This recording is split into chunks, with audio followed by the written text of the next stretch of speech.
Welcome to the National University of Ireland, Galway, the place that rewards everything you are, the university of you, for you. Your campus, where you work hard and play hard, where you are surrounded by history and are part of a campus re-engineering for a sustainable future, right in the heart of Galway City. Your research, where you think hard and explore hard, where innovation is driven and purpose is discovered, with world-class research facilities and strong industry partnerships. Your student life, where you laugh hard and you run hard, where your fun happens and your friendships are made. 110 societies, 50 clubs, and state-of-the-art sporting facilities. Your support, hard and you independence, you along with career development, disability support, financial advice and access support. Your education, where you learn hard and where you explore infinite possibilities. Where your performance excels, your passions are explored and your achievements are rewarded. Where you become. With over 70 undergraduate courses and inspiring minds for 175 years. This is your future. This is NUI Galway.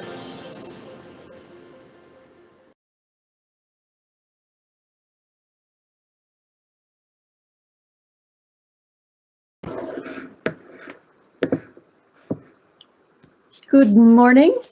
My name is Elizabeth Tilley. I am the head of the Discipline of English here at NUIG. We are one of the largest faculties, one of the largest disciplines in the Faculty of Arts. There are about 24 lecturers in our department, and we teach between first and fourth year, near 1,000 students per year. I'm having trouble with my slides this morning, so they're not doing very well. There, okay. We cover all areas of English literature, from Old English, from Beowulf, the old poem from the 11th century, to fiction that was published last year. Our focus, sorry, somebody's changing my slides.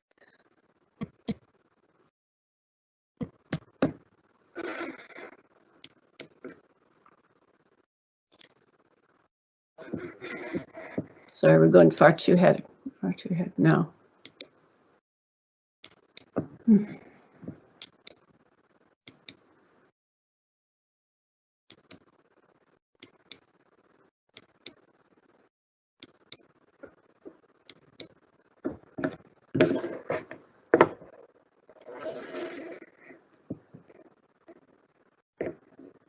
All right, sorry, we'll start again there.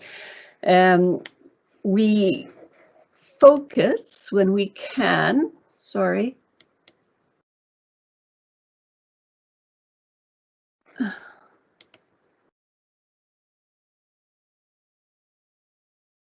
Just tell me when to advance there. Are you trying to do this as well? Because I am, all right. Just tell me when to move to the next slide. Okay, can you move to the back, to the slide before there? All right, now move to the next one and the next one. Okay, great. Our focus is the last 500 years or so, but we're also concerned with so-called popular forms of literature, emerging forms, as well as ones that we consider to be traditional classical forms. Okay, the next one there. Time is important, so we ask questions about how literature has changed over time. Diversity is also important and is examined through asking questions about what we read. Questions like how does writing that originated in Ireland, for instance, compare with literature produced in North America or the Caribbean or Africa, for instance? Does writing that's produced by women differ from that produced by men? And how do you compare the two? What tools do we use in order to do this comparison? So these are questions that involve politics, they involve linguistics, gender theory, historical context, and they're questions that you may well be familiar with.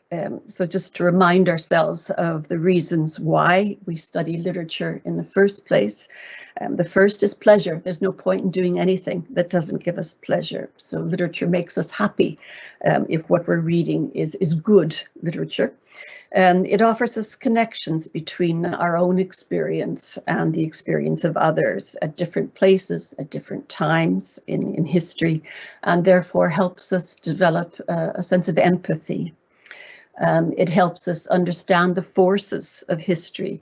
Literature is always reflective of the time that it was written in, and it's obviously creative as an endeavor, but it is informed by experience, so it gives us that as well. Not to be,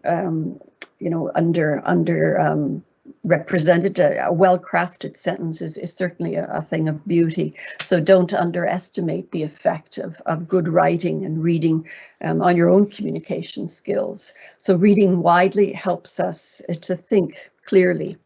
And sometimes what you'll be asked to read in the English discipline is something that might be offensive to you, or it might create or offer a narrative stance that is one that you don't agree with, and that's fine. We're not in the business of trying to brainwash you, but we do ask that you be willing to consider ideas that don't conform to your own worldview, to evaluate those ideas and accept or reject them, depending on your own kind of proclivities, but this also depends on you being exposed to them in the first place.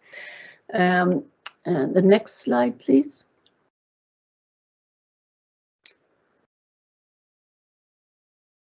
All right, these are just some of the ways in which literature has been viewed. The perusal of good literature is always positive, always of value. Next one, I think there. So this is always the question that people ask: what skills do you gain? Organizing research, organizing your ideas, being able to communicate them effectively to others, and to present them clearly. All of these skills are what we try to instill in you in English.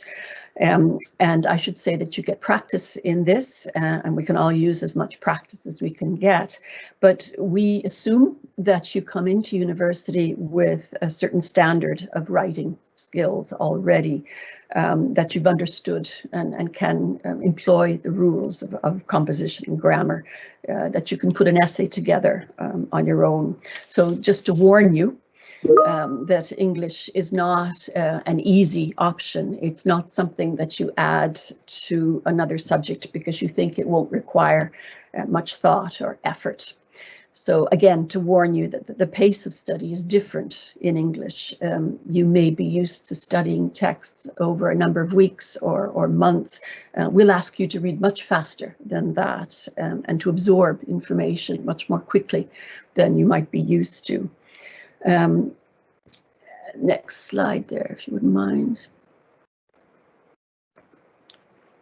Okay, the format of the discipline is as follows. First year, we give you introductions to drama, to fiction, to poetry. We have a new course called Literature in the Social World that asks you to go out and experience drama, experience a film and poetry, and write about it. In second and third year, we offer a wide variety of options. The typical load for English is 3 modules per semester. And remember, that's a 2-subject degree for the ordinary BA, so that's 3 modules in English, as well as 3 modules in your other subject. So the next slide, please. Other way. Okay, one more. There you go. Okay. The format in which we teach is going to be different than what you're used to as well. Lectures can be large, up to 300 people, and tutorials and seminars are obviously much smaller, with 15 to 20 people in them, and lots of options to choose from on a first-come, first-served basis. Everything from technology and literature to the novels of the Brontes. So there's a wide assortment of things to choose to study. Next one, please. Okay, this is what you should consider, I suppose, when you're trying to decide what to do at university. If you enjoy reading, if you enjoy thinking, discussing your opinions, you should choose English as one of your 2 subjects. If you're curious about the world and the myriad ways in which it has been described by others, if you are confident about your own writing skills and your ability to absorb information quickly and effectively, if you enjoy talking about what you've read and are willing to encounter new perspectives, then English is obviously for you. And one more slide, please. Right. This is the question again that lots of people ask, what can I do with this degree? I think the answer is that to employ a degree in arts requires lateral thinking. If you go into university, into engineering, for instance, you know full well that what you're going to get at the end of your 3 or 4 years is a degree in engineering, and you will be an engineer. If you have a degree in arts, there are many more possibilities that you can think of, I think. But any arts degree with English at its heart is going to be incredibly flexible. Any company, any government department, anything that requires clear communication, anything that requires clear ability to communicate, to write, that's anything from Apple to NGOs to banking to advertising. All these places are going to need students with good degrees in English.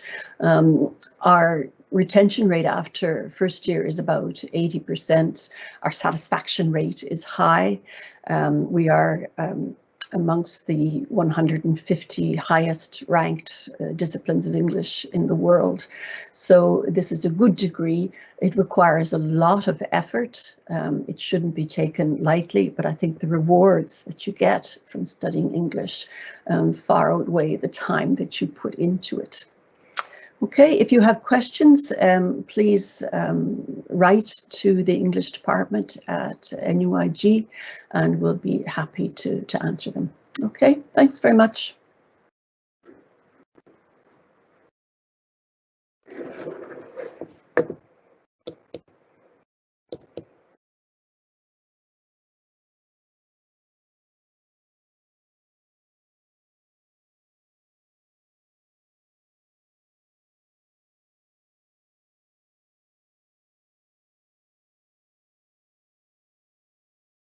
So good morning, everyone. My name is Killeen. I'm the academic coordinator for the BA in Digital Arts and Technology.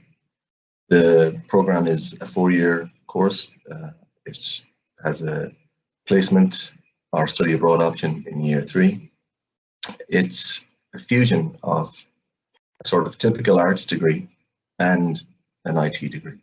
And it's catering for students who maybe have technical skills or wish to develop technical skills in computer science, as well as students who nevertheless retain an interest in the arts. And we don't believe that students should be forced to decide that they're either technical or creative. We believe that students can be both.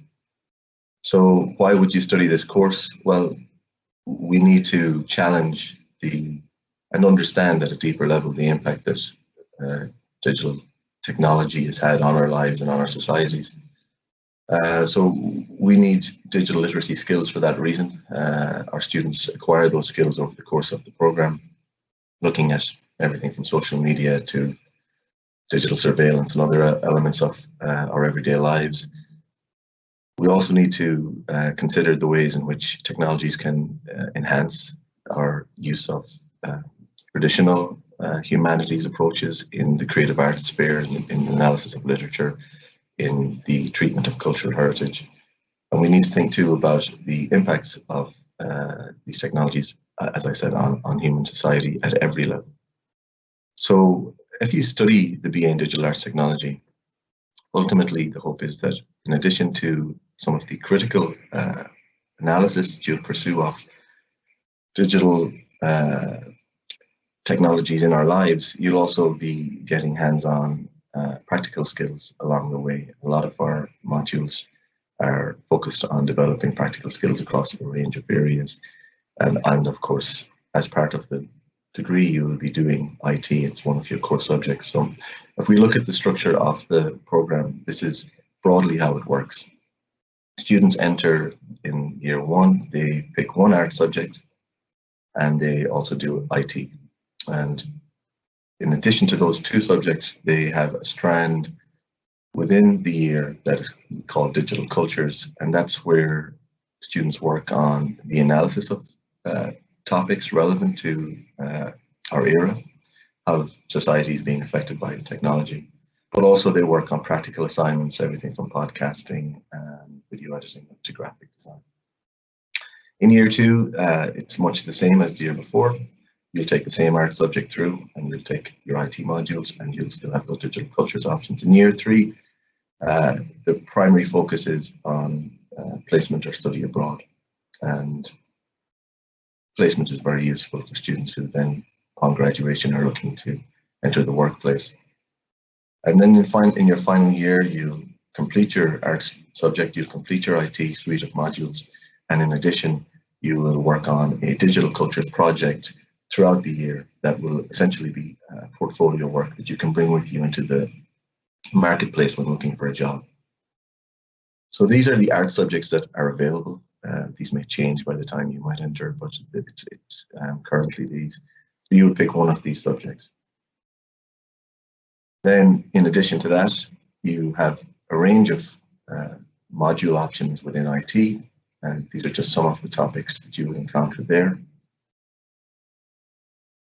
And then digital cultures, as I said, we go from everything from analyzing remix culture and practice to study of memes, to practical skills in graphic design, to analysis of digital surveillance and AI and other facets of our lives. You may say, you know, memes are a kind of trivial topic, but as we can see, memes and viral culture more generally via social media can be used to forge very powerful social and political activism and other forms of conscientious social movement.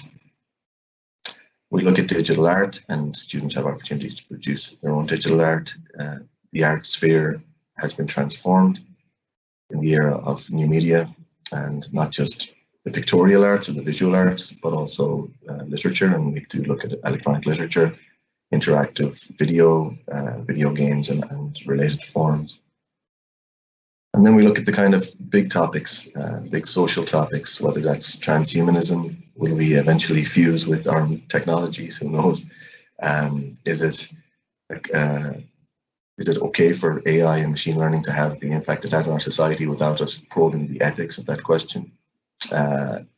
Is it acceptable that all of us are have our data harvested by the large big tech companies?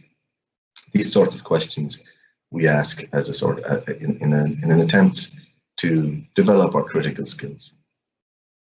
Finally, as I said, there's also opportunities for practice right throughout the program. So students will get to work video editing, graphic design, podcasting, some work with digital archives, many different areas that students tend to find to be very fun, and they're a trigger to help them develop their own interests and find areas in which they may want to explore further.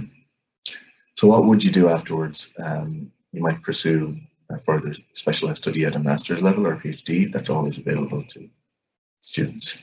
But in terms of careers, there's a wide and diverse range of options. A teaching career would be available to graduates. They'd have to do a conversion postgrad where they do a one-year course, but then they become a teacher, and then they will be able to lecture in the art subject they chose. And in information technology, computer science is going to be a vital area in teaching in the coming decades. There obviously are career possibilities in the technology sector, in the creative arts and cultural industries, advertising, PR, design, journalism, media, publishing, the arts. So it's a program that promises to allow students to find their own feet, to find their own areas of interest, and hopefully to develop them. And what we should also note is that in comparison, say for instance, the English format where there are large lectures and then smaller tutorial sessions, this program is, we have students somewhere around the 20 to 25 students per year. So it's a small class format which works very well. Everyone gets to participate, be involved, and to forge a sort of sense of community. So thank you for your time, and if you have any further questions, as Elizabeth said, do contact the English department at NUI Galway. We'll be very happy to help you. Thank you.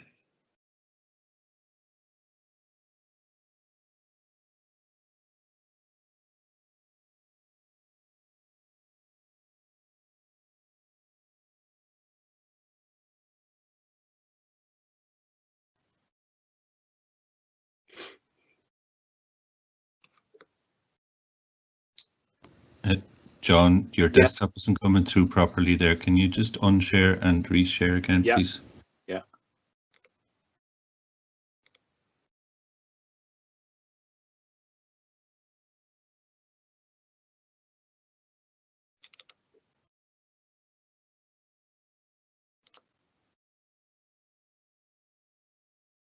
Is that coming through, Dave? No, I'm only seeing a sliver of your screen. Yeah, I don't know what's going on there. Let's see. It's looking better. Yeah, it's all there. Okay. You're good to go. Good to go. Okay. Good morning, folks. Just checking in there with our captain of technology this morning, Dave. You remind me, Dave, of, I think it's the character in, I thought it was The Simpsons, but it's Frasier, isn't it? Chopper Dave, who controls the news for the day. So if anything goes wrong, folks, I'll check in with Chopper Dave. I'll be with you for about 20 minutes. My name is John Kenny. Dr. John Kenny. I teach creative writing and I direct creative writing at NUI Galway. And what I want to do this morning is talk briefly to you, fairly briefly, about a particular program, our BA in English and Creative Writing, which is a new and expanded version of a program we've been running for a number of years now. But I just wanted to hit one or two general notes first, just to say that while creative writing is situated within English as such, if you can pursue English as a designated subject, and you can do some strands of creative writing depending on offerings in any particular year within that. But if you sign on for the BA in English and creative writing, you do a defined creative writing set of strands right from the get-go as well. It's important that you realize that creative writing as an area of endeavour and study and practice in Irish universities is relatively new. We've had an MA in writing programme at NUI Galway for somewhere between 15 and 20 years, and we've been teaching. We were pioneers, in fact, in the area of teaching undergraduate creative writing, and we've been teaching creative writing now to undergrads in very defined, controlled, focused programmes for I think 13 years now. So our new program is a continuation of that, and indeed at NUI Galway now, NUI Galway can be your home as a writer, as somebody interested in creative writing for your entire university career, if you wish. You can pursue a 4-year degree program, then you can go on to study our MA in writing, and then you can go on to, in fact, do a PhD in a practice-led PhD in English and creative writing, which an increasing number of people are doing. So it's a really good home for those of you who are interested in creative writing, either for 4 years or in the longer term also. The kind of careers that creative writing leads to have already been kind of hinted at by my colleagues in English. A couple worth mentioning again would be, teaching of all levels, publishing, advertising, copywriting, editing, journalism. But of course, our students are going on to new kinds of career as well. And we would currently have arts graduates working for Google, and also working in the games industry, which are new and exciting avenues for creative writing graduates. Now I'm trying to move my slide here, but I don't see it moving. So I'm going to check in with Dave. Am I moving there, Dave? You're not. Can you just click on the slide just once and then it should activate the PowerPoint? Okay, there we go now. All good, Dave? Okay. Okay, great. So there are all these established kind of career paths and new kind of career paths, and I suppose it would be the very definition of being a creative person is that you get very creative about your own possible careers. I just want to hit a kind of broadly philosophical note to start with, that if we were to have a kind of motto for our creative writing endeavor overall at NUI Galway, it would be this from the great 19th century American essayist, philosopher and thinker Ralph Waldo Emerson, that all that can be thought can be written. All that can be thought can be written. It's probably the most common problem with creative writing endeavor that we encounter, all of us, I think, that you have these beautiful, sublime thoughts in your head, but as soon as you start to try and translate them to paper, they kind of evaporate, almost like steam from a kettle.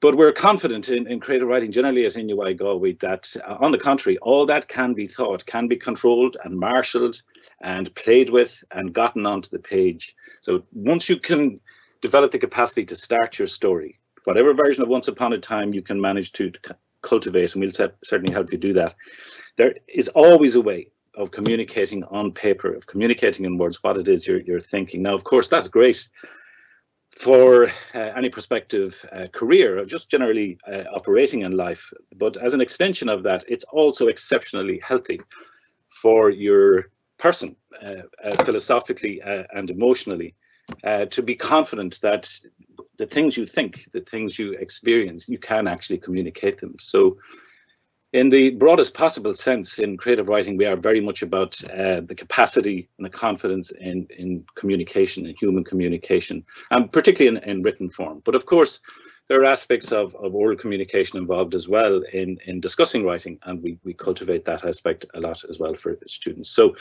as I say, the program I'm talking about briefly is this defined program, the BA in English and Creative Writing, which was formerly titled the BA with Creative Writing. This is a new and expanded version of the program. It's been very successful. The demand has been rising all the time. We started with 15 students. We now take in 40 to 45 students. So the demand is high. We bring in excellent students. It's a really, really great class to be involved in. All the teachers say so. So this is a new and expanded offering, and it starts next September, actually. So if we're fortunate to have your company as NUI Galway, it will be this new program you'd be signing on for next year or the year after. Okay, so I just want to give you a quick sense of the design and structure, and I'll elaborate on this slightly after a slide or two. So it's, as I say, it's a specialist 4-year degree, and the focus is on practice.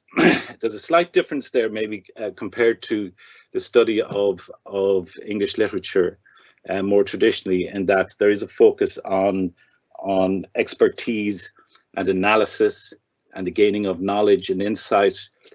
My colleague and head of department, Elizabeth Tilley, covered that extremely well. In creative writing, and indeed in English, you're doing a lot of practice-led work as well, as she emphasized. You're writing a lot of essays. You're doing a lot of that kind of written work. The essay is one of our prime assessment tools. But in creative writing, you just do more of it. You just do a lot more of a lot more writing, and a lot more of different kinds of writing. In first year, it's a 4-year degree. So in first year, you do English and creative writing. You sign on for English and creative writing as a package. And in first year, you would do 2 other subjects as well. The choice of subjects is very, very wide. There's only a couple of subjects you can't really take with English and creative writing. I suppose the most popular choices would be a language, philosophy, the classic combination of English and creative writing, and history, psychology. But the range of choice is wide. So you don't have to make that decision until you would get here. You sign on for English and creative writing, and then once you get here and do a bit of toe dipping, then you choose your 2 other subjects. Then you progress to second year, and you retain English and creative writing as you do through the 4 years, and you drop 1 subject at that point, and you pursue your degree subject with English and creative writing. Then third year is the big year where you just do creative writing. I'll cover the third year in particular detail in a moment. But in third year for creative writing, you're pausing your other subject and you're pausing English largely. And the focus is on your creative writing endeavours at that point. And then you come back in fourth year and you continue again with English and creative writing. You're finishing out English and creative writing, and then you return to your other subject as well at that point, and you're finishing out your degree after your 4 years. So before I get into kind of more detail on those 4 years, I just want to cover the why and the how of the programme, why we would want to think that a creative writing programme such as this is a good thing for students, what our motivations are, and what your advantages would be on a programme such as this. So we figure that writing is the ultimate transferable skill. There's a lot of usage of that phrase now when you pursue a university degree, particularly in arts, that there must be transferable skills. And that is what it's all about. And we would like to think that writing, as well as communication more broadly, is the original and most transferable skill. If you can communicate well, particularly if you can write your communication well, that will take you places. We focus on writing as a craft. So while sometimes in the study of English literature there might be a lot of emphasis on theme, background, historical context, gender aspects, all those vital aspects and contexts and shapes and structures that operate behind writing that you would need to consider for a proper understanding of how the history of literature works. We turn the knob slightly and we focus very much on the nuts and bolts of writing on the page, you know, down to the micro aspect of sentence shapes, paragraph shapes, punctuation. We're just obsessed with kind of the smaller details and getting the bigger picture right, as it were. I forget who it was that said you shouldn't trust anyone who isn't willing to die for a comma. Bit extreme perhaps, but certainly that would be behind our ethos in creative writing. In creative writing, we like to help students develop a range of writing techniques in a variety of forms. So you're covering a lot of different forms of writing and genres of writing. And we're helping you improve and deepen and gain understanding of the techniques you can use in those forms and genres. And very importantly, we seek to help you combine your own sense of style with your imagination and with your developing knowledge. Knowledge we'd like to assume is the basis of any university course of study. We would like to think we all have the imagination to kind of process that knowledge and work with it and to be innovative with it. But then there's this aspect of personal style, which tends to be a very individual thing, from your clothes to your music preferences, your film preferences. And we actually like to elicit that and encourage that in creative writing, so that you can have a very kind of a strong sense of awareness and confidence about what your style is, that it's your style and your style alone. There's that old phrase, style is the man. We'll of course say style is the woman, style is you. So becoming conscious about your style is crucial to what we do in creative writing. The advantages for creative writing is that you have a small class size right from the get-go. When you come in first year, you'll be in a group, regardless of how many students we take, you'll be in a group of somewhere between 12 and 15. And that's your kind of class size for your first year and second year. It gets even smaller in third year, as we'll see in a moment. So you're guaranteed this oasis of kind of a small class size with, you know, that meets for 4 hours every week, actually. So that's the oasis within that broader kind of stormy experience that college can sometimes be, of very large classes, large lecture groups, etc. We cultivate a workshop atmosphere very much in our classes, where it isn't a question of feeling always under pressure to get something right the first time. We tinker away at things, and we discuss drafts of work, and we do another draft and then another draft. And the idea is that we focus on process as much as the end product, of understanding your own processes of working and how to improve that and deepen your understanding of it.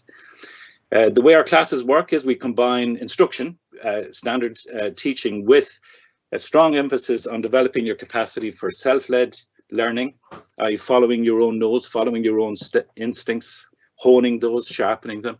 And the peer-led experience, learning experience, is also crucial to what we do, because you get to know your peers very well in these small groups. So there's a lot of exchange of ideas and points of view. lots of really productive disagreements and arguments as well, and we indeed encourage that. It's a very much an active class. We don't encourage passivity by any means. Your classes are delivered by teachers and also by working writers. We have a range of working writers, some who have been with us for years, some who pass through and move on. So you'll always meet a lot of working writers as well as teachers. And we aim to help you right from the get-go, actually. As soon as you come in for your first week, we foster your professional awareness as well as encouraging your creative flair, so that you have a sense of how the professional world of writing works, how you get published, how you get edited, how to get yourself out there if you're interested in spreading your work and getting other people to read it. So this is just a more detailed breakdown of the 4 years and how you progress from one to the other. So in year 1 and year 2, all these modules, these 5 modules, are compulsory. There's no avoiding them. In essence, we've tried to cover all the basic genres: fiction, non-fiction, poetry, and writing for stage and screen through dramatic ideas. We have a lot of people interested in writing for cinema the last few years. And an important aspect of year 1 is that 3rd module, the professional writer, which is a 2-hour meeting every week of first year, a 2-hour meeting with a professional writer of some kind, or another person from the writing industry, say an editor or a publicist or an agent. So right from the get-go, as I mentioned, you're getting a sense of how the privacy that's required in order to get some good writing done must meet that public world of getting published and dealing with other professionals in order to make a career for yourself. Then you progress through poetry and dramatic ideas in year 2, and the delightful thing, it's always great news, is that for creative writing, there are no exams, there are no examinations. It's all examined through, it's all assessed through continuous assessment, smaller exercises, working constantly towards expanding and improving your portfolio. And year 3, as I already mentioned, is the big year. This is the big kahuna. So for year 3, you design your year 3 really, having experienced and practiced all the main genres in year 1 and year 2. You tell us what it is that you'd like to spend year 3 doing, whether that's writing a full novel, writing a screenplay or 2 screenplays, writing a collection of poetry, writing a collection of essays. We will facilitate that through what we call creativity pods. These are very small, independent mentored projects where you will be led, constantly advised by a working writer who's also experienced in the genre you want to practice. Those pods are typically between 5 and 7 students. We try and keep them at 5 if at all possible. That's the big year. A lot of work gets done during year 3. Full novels written, an amazing scale of work, really, and it sets you up for 4th year in a way that perhaps you wouldn't always enjoy within larger groups. You've done more writing by the time you hit 4th year than most other students in your year. So we tend to have a fairly high rate of first and double first in our degrees based on that year 3, because there's so much work and so much writing done. Year 4 then helps you focus. It kind of turns the circle back on itself. We return to that idea we hit in year 1 of deepening your sense of professionalization now that you have this work, and gaining a knowledge of how to get that work out there, how to start getting published, how to start circulating your work and circulating yourself as a working writer. Right. So that's the full circle there. Has you practicing a lot of writing, but also at that point at year 4, starting to publish some of your work. And just to say, just have a couple of more slides left, and I'll finish up then. We're not theme driven in creative writing. That's important. You're very, very free to choose your own topics, to choose your own themes. We'll just, as it were, set up a structure, set up a workshop where you work in fiction. But your choice of topic, your approach, what you want to write about is actually your own decision. And it's our job to help you develop your concentration on that week on week. And just to give you a strong contrast, a funny contrast really, this is from a few years back, where in the one class, really good group, we had probably the best short story written that year was by a young chap who was very preoccupied with questions of religion and belief and that generational shift. He was very concerned that his parents and their generation believed certain things and his generation didn't, and he wanted to try and find a way of approaching that in kindly fashion and understanding it, while also asking the big questions. Why do we have this idea that there's a God or divine origins? And he had a colleague in that class who, in the subsequent module, non-fiction, wrote an exceptional essay. It's still probably one of the best pieces ever written on the program. It was written by a girl from a school down south. I'll name no names. It's a large school, and she was very interested in toilet politics, so to speak. It was a school with, I think, 4 toilets, and she had observed very, very keenly, very astutely, the kind of politics and the kind of person that seemed to gravitate towards each of these toilets during lunch breaks and so on. She wasn't interested in the purely toilet aspects, shall we say, but she was interested in the sociological dimensions of who gravitated where, and what the politics of that were on a school ground. It was exceptional. So your range of possible themes and topics is absolutely endless.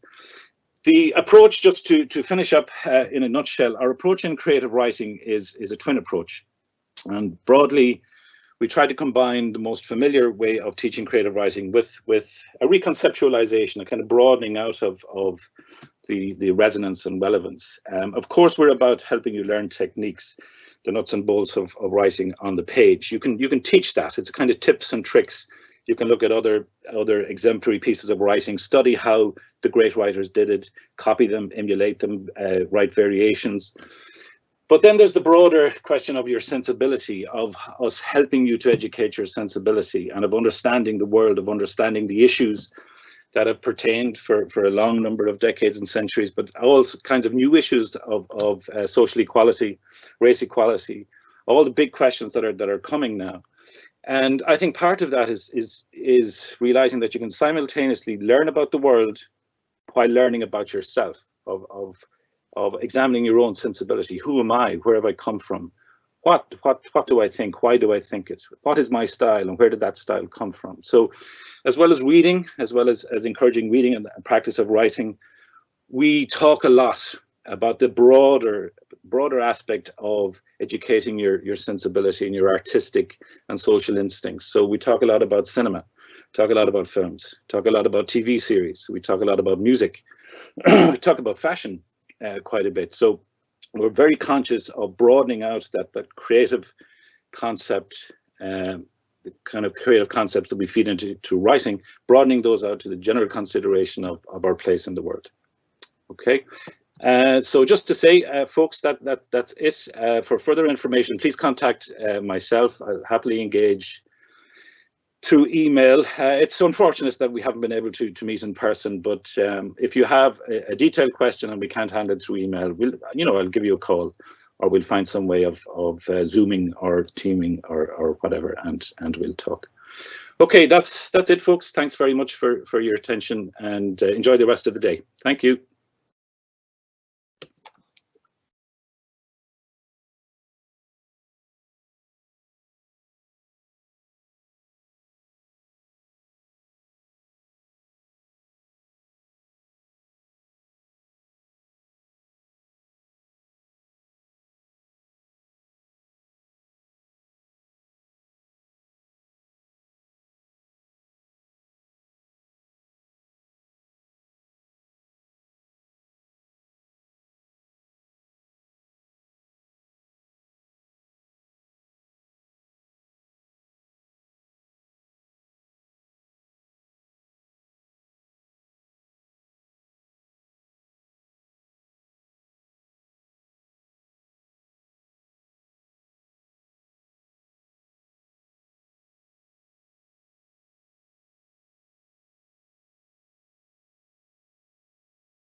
Good morning, everybody, and I'm delighted to be speaking with you today. My name is Elaine Ray, and I work in the College of Arts, Social Sciences and Celtic Studies here at NUI Galway. I hope that you've been having a really enjoyable taster day so far. And I'm going to tell you all about studying abroad as part of your arts degree here at NUI Galway. So, first, I suppose we might just reflect on why study an arts degree from NUI Galway. And today you will already have gotten a taster of some of the different areas that you can study, such as English, digital arts and creative writing. And perhaps you attended some of our other taster days as well. But I just wanted to give you an overview first of why you should consider an arts degree from NUI Galway. Well, firstly, there's lots of choice and there's the chance to shape your own degree according to the areas and subject areas that you're interested in. All of our degrees have an element of flexibility within them, and we have really flexible degrees such as our BA Joint Honours, and then we have degrees that are more specialised, but all of our degrees will have an element of specialisation in them and an element of flexibility in them. There's a real focus on skills development for success in your future career. And so that's the development of both hard and soft skills for you to be very successful in your future career or in future study. And many of our arts degrees will have opportunities to study abroad in partner universities. And this is what I'm going to focus on today and tell you all about studying abroad as part of an arts degree at NUI Galway. There are also work placement opportunities on many of our degree programmes, and some of them will have compulsory work placement as part of their curriculum.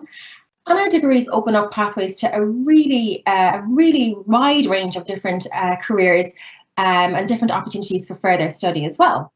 But as I said, the focus of today's presentation is all around studying abroad.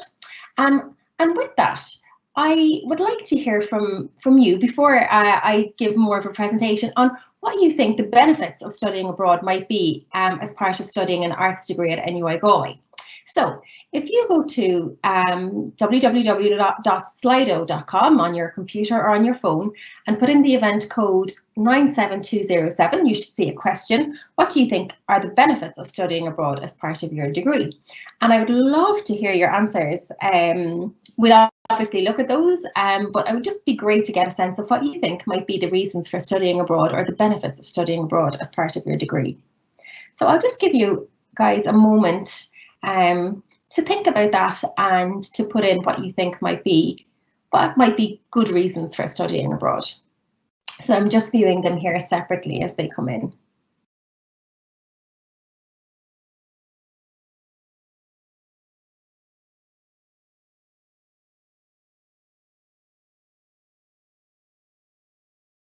Oh, great, I think some of the results are coming in. Oh, this is really good input. So different experiences, definitely. Diversity, absolutely. Learning new customs, 100%. Languages and learning new languages, absolutely.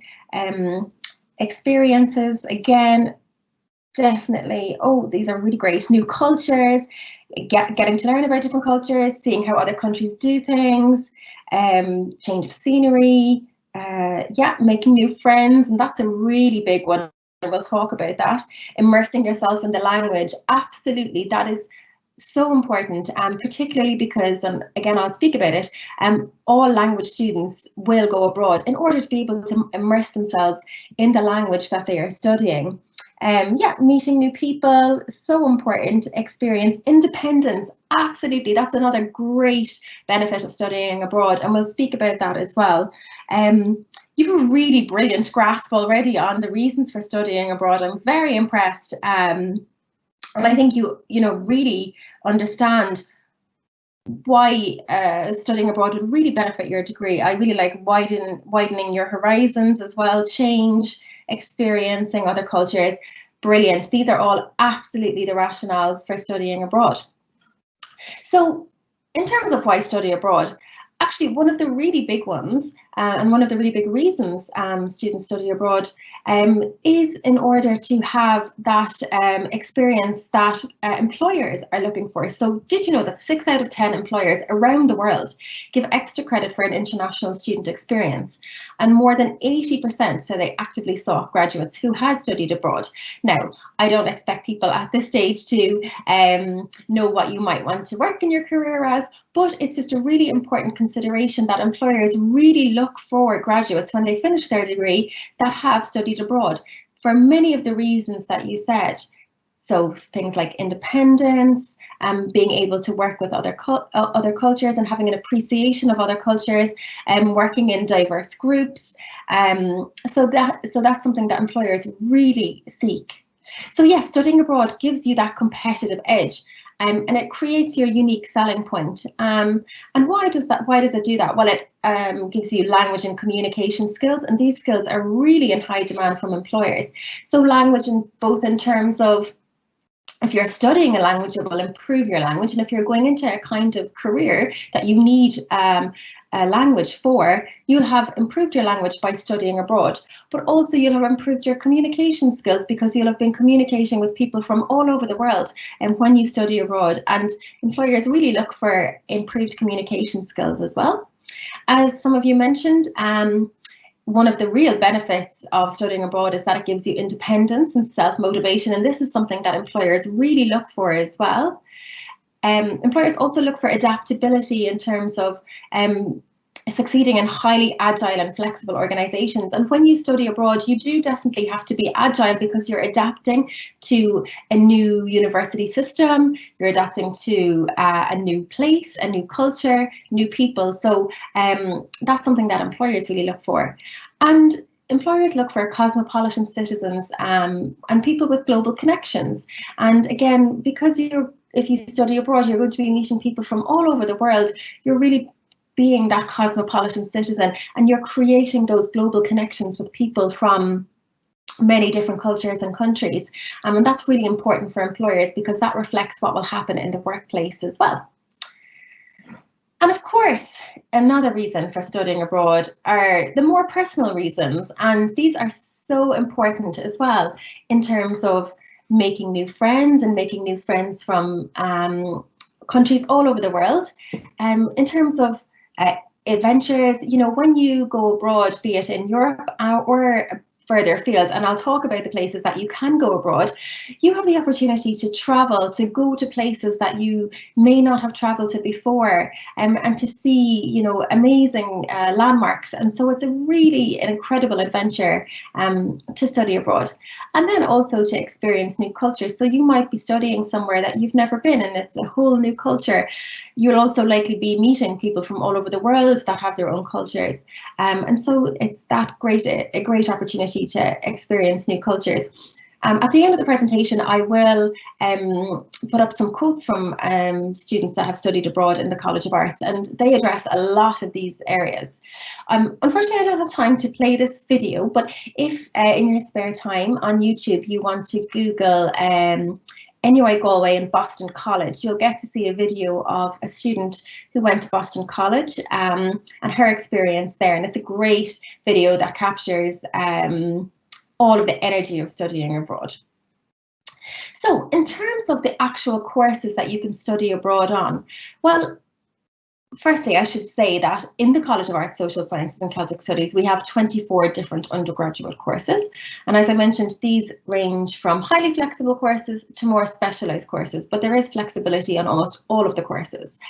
And I've identified the courses that primarily students who study abroad are studying. However, there is an opportunity to study abroad on almost all of these courses. So the courses that students tend to study abroad on are the BA Joint Honours, which is our flagship BA programme at NUI Galway, and this is a double major programme. So basically you study 2 subjects to degree level.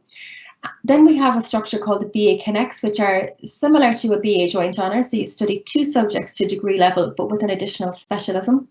And then we have what we call our denominated courses. And these are all separate courses in the College of Arts that focus on particular areas of study.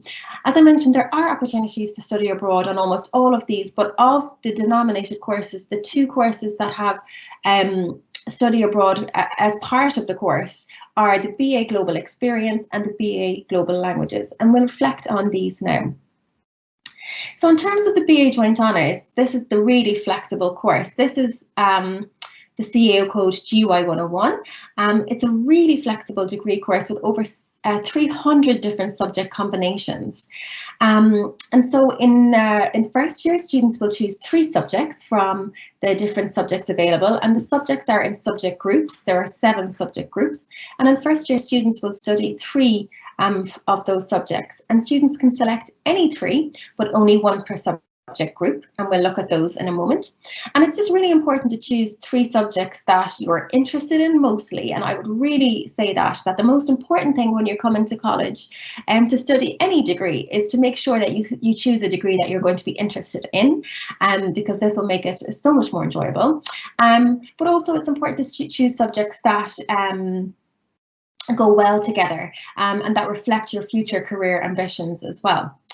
So these are all of the subjects that you can choose in GY101 and the BA Joint Honours. And as I mentioned, in first year, you'll choose 3, and you can choose any 3, but only 1 per subject group. So you might be interested in doing archaeology, for example, geography and Spanish. And this is the structure of the BA Joint Honours. So you'll study 3 subjects, as I mentioned, in first year. In second year, you'll continue with 2 of those subjects. Then you'll have a third year, and I'll reflect on this in a moment, but the third year is basically for all students who are studying abroad, and I'll mention who studies abroad, or if a student is going on a work placement. And then you go into your final year with your 2 subjects. So who can study abroad doing the BA Joint Honours degree?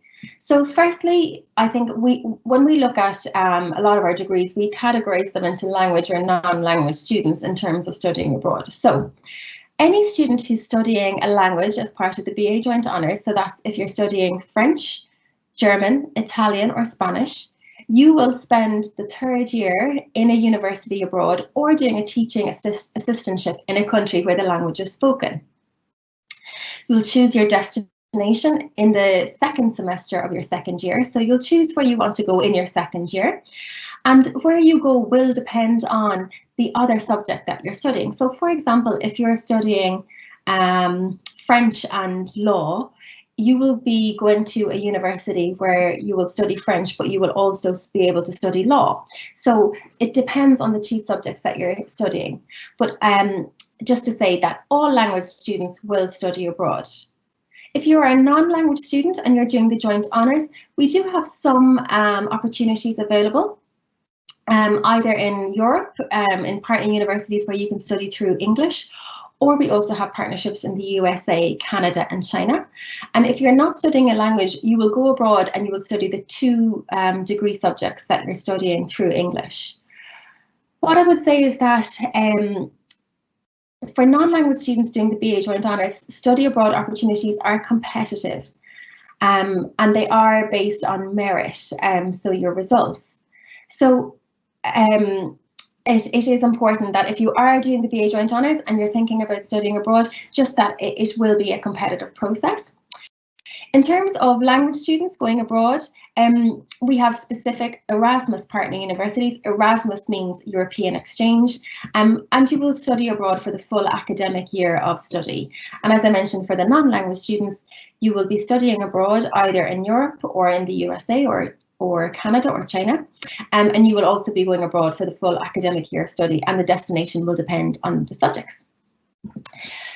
As I mentioned previously, we have a course called the BA Global Experience. And this course has the exact same structure as the BA Joint Honours that I just spoke about. But what this course, how this course differs from the BA Joint Honours is that it has a study abroad opportunity for all students. So if you're studying either language subjects or non-language subjects. So if you're interested in studying abroad and you know from the point of coming into university in first year that I really want to study abroad, this is an excellent course because you can choose any subjects, language subjects or non-language subjects, or a combination of both, and you will get to study abroad as part of this course. So this course was created really for students who know that they want to study abroad in their third year for all of the reasons that we spoke about previously.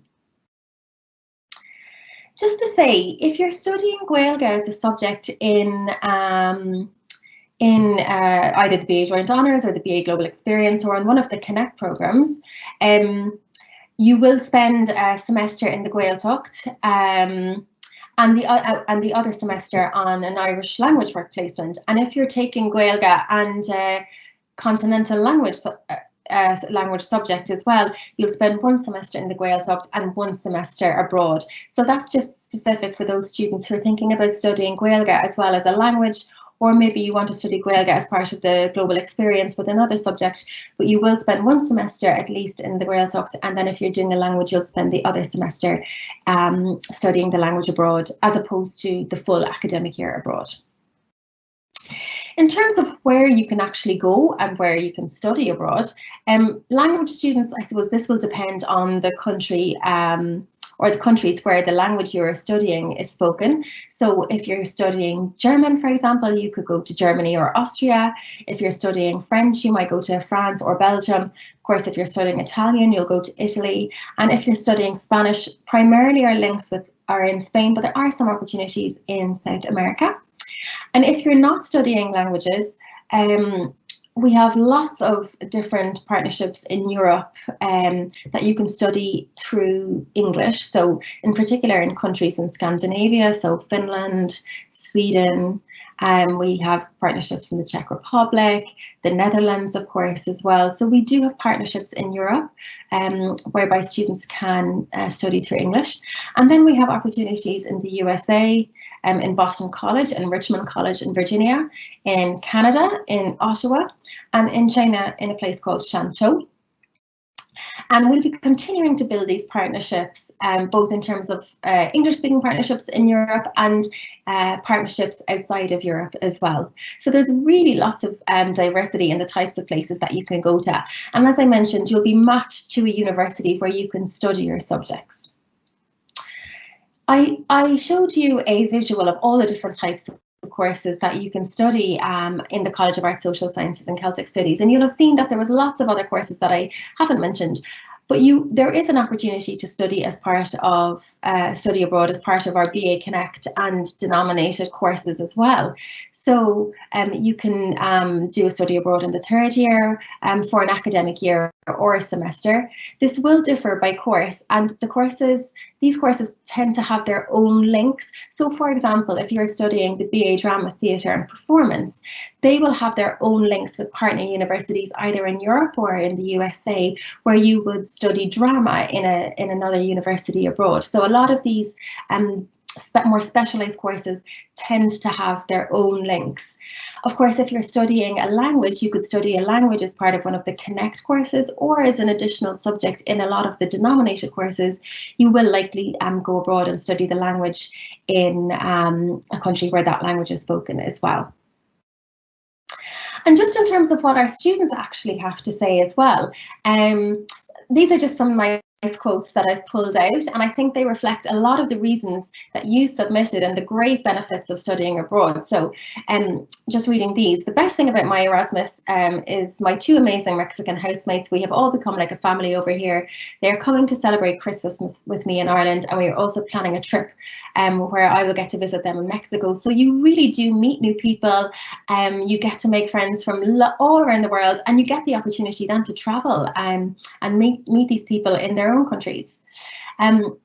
Go into Erasmus believing that it will be the best year of your life, and it will be if you do it with a positive outlook. If you are happy to jump in, to get out of your comfort zone, meet new people and learn about different cultures, you will certainly enjoy yourself. And this reflects lots of what you guys had submitted in terms of the benefits of studying abroad, in terms of learning about different cultures and meeting new people. And then you start to realize that there are so many experiences you have to go through that you can't go through with your mommy right beside you all the way. I have grown as a person while away. And this was one of our students who went on a language traineeship in Madrid. And again, lots of you said that independence was a benefit of studying abroad, and it is absolutely, because you really do gain independence and learn how to do things for yourself in a new country where things might be very different. So absolutely, independence is one of the key skills of and benefits of studying abroad. So just to hear from you again, I would be just really interested, again, if you could go back onto Slido and let me know if from hearing all of that, if studying abroad would be something that you would be interested in. Again, if you go in and use the event code, and hopefully you will see a poll and you can vote.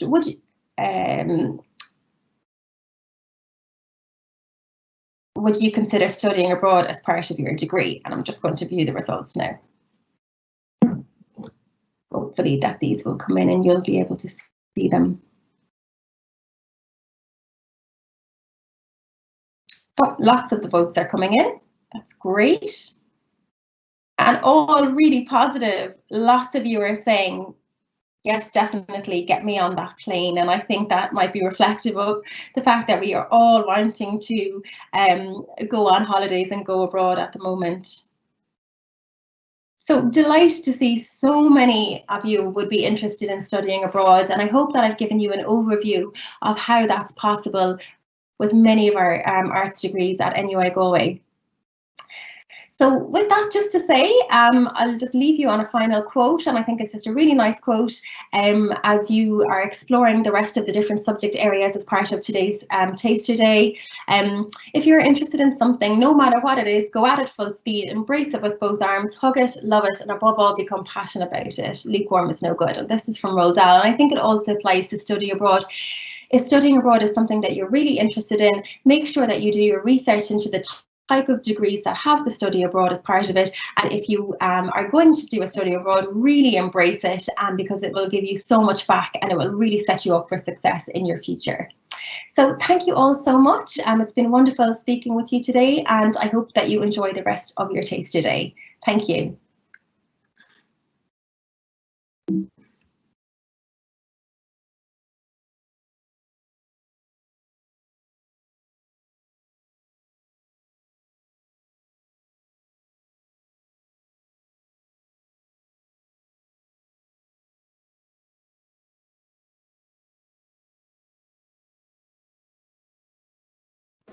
Hi there, my name is Cathal Donoghue. I'm the Professor of Public Policy, and I am presenting on a new subject with a colleague, Una Murray, international development.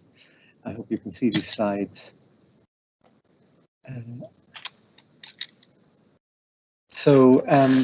This is an international subject following on from the previous presentation, and it's trying to equip graduates to work in the international development space. And the program is built around this quote with the name of the Irish "A Better World" policy by government, Ireland's vision for a more equal, peaceful, sustainable world, shaping and protecting our stability, our prosperity, and our shared interests in our common future. And Ireland has a target of spending 0.7% of its GDP on international development aid by 2030. And that means that it's going to double its spend to €3 billion per year to 2030 as part of the government's goals in delivering on sustainable development goals, focusing on leaving nobody behind and reaching the furthest behind first. The plan is to spend more money on things like gender equality, climate change, and governance. And as a result, there are and there will be jobs supporting the implementation of the strategy, both on the ground in developing countries and in Ireland, supporting policy, supporting evaluation, supporting delivery. So that's me on the left. I'm the Professor in Social and Public Policy. I was Dean until last year of the college, and I spent a lot of my career working in agriculture and rural development And I've supervised quite a number of PhD students in the area of development, looking at AIDS, food security, climate change, trade, social protection, inequality and poverty, and cooperative governance. I'm going to hand you over now to my colleague, Dr. Una Murray, who's a lecturer in development practice, very experienced professional who's worked a lot in the field, on projects, advising projects, international agencies, evaluating programs, is a board member of DOPIS, the Irish Association of NGOs. So I'll hand over to Una now. I think is going to share her slides. I'll come back to you in a few minutes. Okay, great. Thank you, Cathal. So thanks for the introduction. Great introduction. So, I suppose we really need to look at what is international development, because this is what you would be studying. And I'm sure many of you have heard of the Sustainable Development Goals. These are kind of 17 goals that are interlinked, and they're supposed to be a blueprint towards achieving a better world, what Cathal just mentioned about a better world towards 2030. So that would be a foundation of a lot of studies in international development. And many people, people in secondary school and TYs, 4th, 5th year, 6th years, are wondering what actually is development, or what is international development. And it's really a complicated topic. Well, it's not complicated, but there's many facets to it. It's interdisciplinary, and it's really it's about bringing about social change, that positive social change that allows people to achieve their human potential. And there's some words there that kind of describe what it can be. And international development then is understanding these processes of change in both developing countries and developed countries. So, your study would involve looking at communities, looking at governments, what governments are doing, what economies are doing, politics, different agencies and institutions, and what groups are doing and what individuals are doing. So it's kind of like this balance between positive change towards the Sustainable Development Goals. And people say it's interdisciplinary, meaning that it's not just one, it's not just economic, it's not just social, it's across many disciplines. So it would really suit you if you're a type of person who's open-minded and you'd like to help people to help themselves, and you kind of want to do something rather than kind of complain and say things are terrible, but you want to do something. So you want to kind of be a change agent, and also that you're able to see the big picture, and you're interested in other cultures, and you're empathetic. You're really interested in what's going on around the world. So where you could work locally in Ireland, or you could work internationally, and you could work in NGOs, organisations. NGO is a non-governmental organisation. I'm sure many of you know about Trócaire and Concern and ActionAid and Sightsavers and Goal and all those type of organisations. So you could work for one of those type of organisations. You could work in community development. And you could also work for the United Nations, and the United Nations has loads of different institutes, or different groupings of organisations. And I'm sure many of you have heard of UNICEF, who work with children, but there's also the environmental programme of the UN, and there's programmes of refugees and all that. And then you could work with government agencies such as Irish Aid. And then there's a range of kind of consultancy firms or private sector that you could work in. So, the world is your oyster. There's so many different places to work, including research institutions. So there's different themes that you could work on, and there's a lot of challenges in the world today.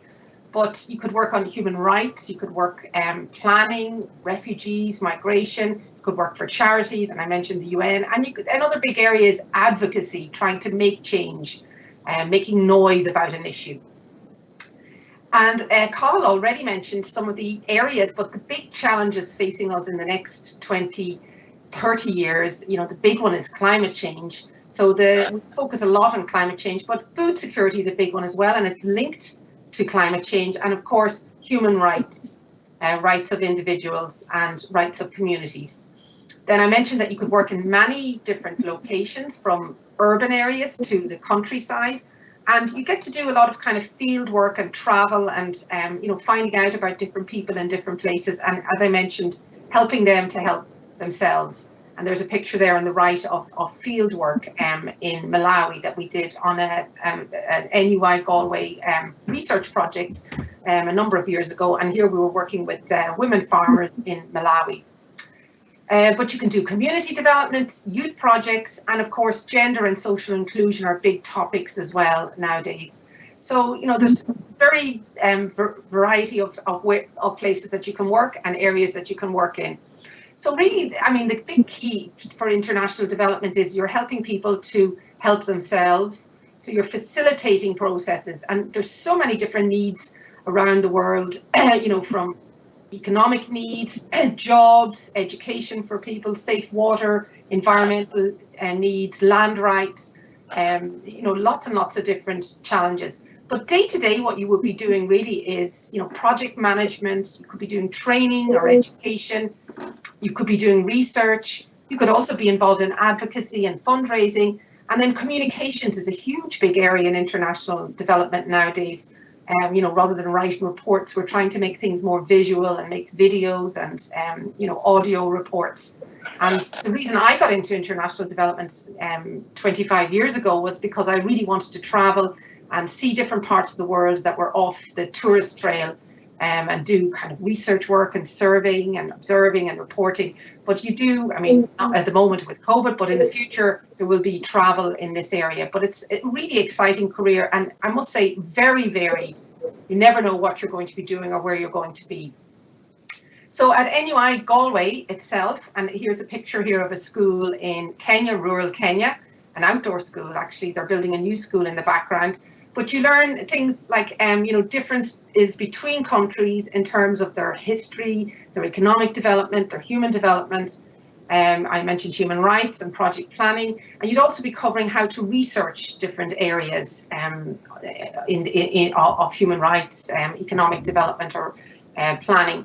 And you'd learn about data analysis, you'd learn report writing and communication skills, and you'd learn fieldwork skills. So they're the types of topics you'd be covering, but lots and lots more. It's a very exciting career. So I'm going to hand you back to Cathal now, who will tell you about the course outline for first years, second years, third years, okay, fourth years. Over to you, Cathal. Thank you. Thank you. So this is a BA subject like other subjects, English and economics and law, where there are 3 years of lectures, and then there is a third year, which I'll talk about in a second. So in first year, you start introduction to development, introduction to sustainability development, human rights, and then in second year we develop and deepen our skills in different dimensions of international development. Practice is very important. We're trying to equip people with the skills to work in the field. Or work in agencies and in the area. So we'll have a module on development policy and practice. The business side of development is important. We have a module on comparative business development, climate change, key risk, big issue in international development, climate change and agriculture. Looking at food security, issues around sustainable agriculture, and then deepening our knowledge of human rights, contemporary issues in human rights protection. In third year, this will be one subject of 2 subjects, so it will depend a little bit on what you do in your other subject, but there are opportunities to study development abroad or study language, perhaps in a development setting, opportunities for internships we saw earlier on, or other subjects. There are some options for taking a second teaching subject. If, let's say, you were taking history as your other subject and you wanted to take a teaching subject like sociology and politics, you could take that in the third year. And then after year 3, you come back and you finish the international development studies. So a lot of this is focusing on developing your professional skills. So a series of modules on development practice, whether it be development, extension, communications, how to reach people, how to advocate, how to communicate, interact. Then the practical skills around managing projects, project management, financial management, and then undertaking a development practice project.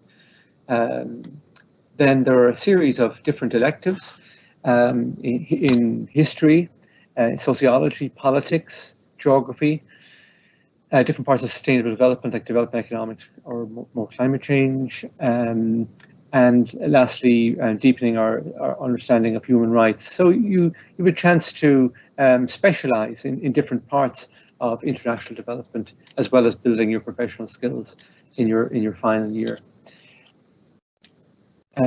What are the unique selling points? You can do international development in some other places.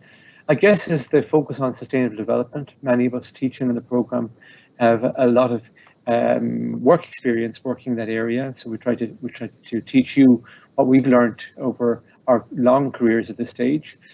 Very strong experience in human rights in NUI Galway. Focus on business development, so both rights and the economic side of development. Strong focus on practice-based, so to equip you the skills to work in the area, not just to have subject knowledge, but to have practice experience as well. And although we're taught in the West, it's very global focus. We have a lot of global experience and very interdisciplinary, with working with staff members who have a lot of experience in researching in this area. After this, very many students these days do master's programs, and there is a suite of master's programs in NUI Galway. We have a new MDP, Master's Development Practice, starting next year. There's a very successful Master's in Climate Change, Agriculture and Food Security. Similarly, it's a very successful Environmental Society and Development program. Global Gender Studies has been running for many years. And then for those interested in rural issues, Rural Futures Planning and Innovation. Although this is a new subject, we've had very many subjects go through our master's programs and our graduate programs. Here's 4 of them. Some of the things they do: Alison, she's head of programs for Syria response to Trocra. Tarek is a consultant with the UN World Food Programme. Michaela is a social media coordinator in the Green Step, an environmental NGO. And Andrew is a climate risk documentation officer at Concern Worldwide. And to finish, I'm just going to leave you a slide of many of the grand challenges. USAID outlined these as their main challenges.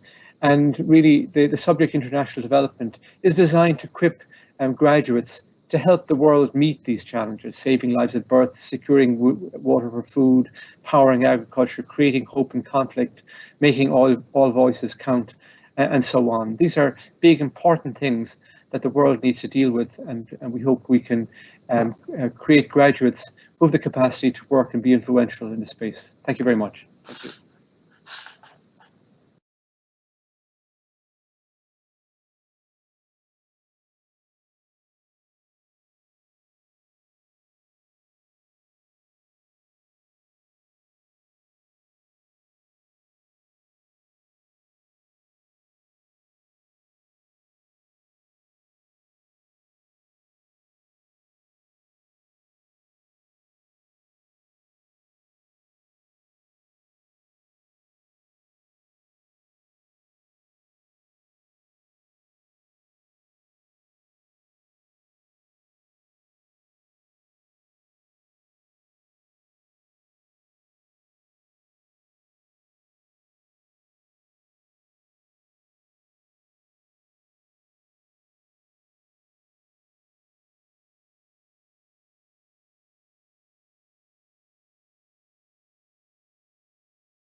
Okay, welcome all. My name is Ian Walsh and I am a lecturer here at NUI Galway in Drama and Theatre Studies, and indeed I'm head of undergraduates. And for the next 20 minutes I will be speaking to you on studying drama and theatre at NUI Galway. And you'll notice throughout that there are images on the different slides, and all of these images, just like this image here that you're seeing currently, are images of our own students in productions at our theatre, the O'Donoghue Centre for Drama, Theatre and Performance. So to begin, let's talk to you about the degree offerings that we have for you. So what we offer is the BA in Drama, Theatre and Performance, and on the CAO that would be down as GY118. This is a 4-year degree, so you study drama and one other subject within the arts, within the College of Arts, and I'll talk to you about the different subject choices as we move on today. Your average class size is about 20 to 25 students, and points then, I guess, well, after last year, it's hard to predict what points can be, I guess, with calculated grades gave us inflation last year, so it was 451. But previously to that, it was fairly consistent in being about 410, 405. So if that is any kind of helpful indicator, I guess, for you. Something that's unique to us, I think, really on the island in relation to drama and theatre studies is that we have a commitment to both practice and theory in all of our classes.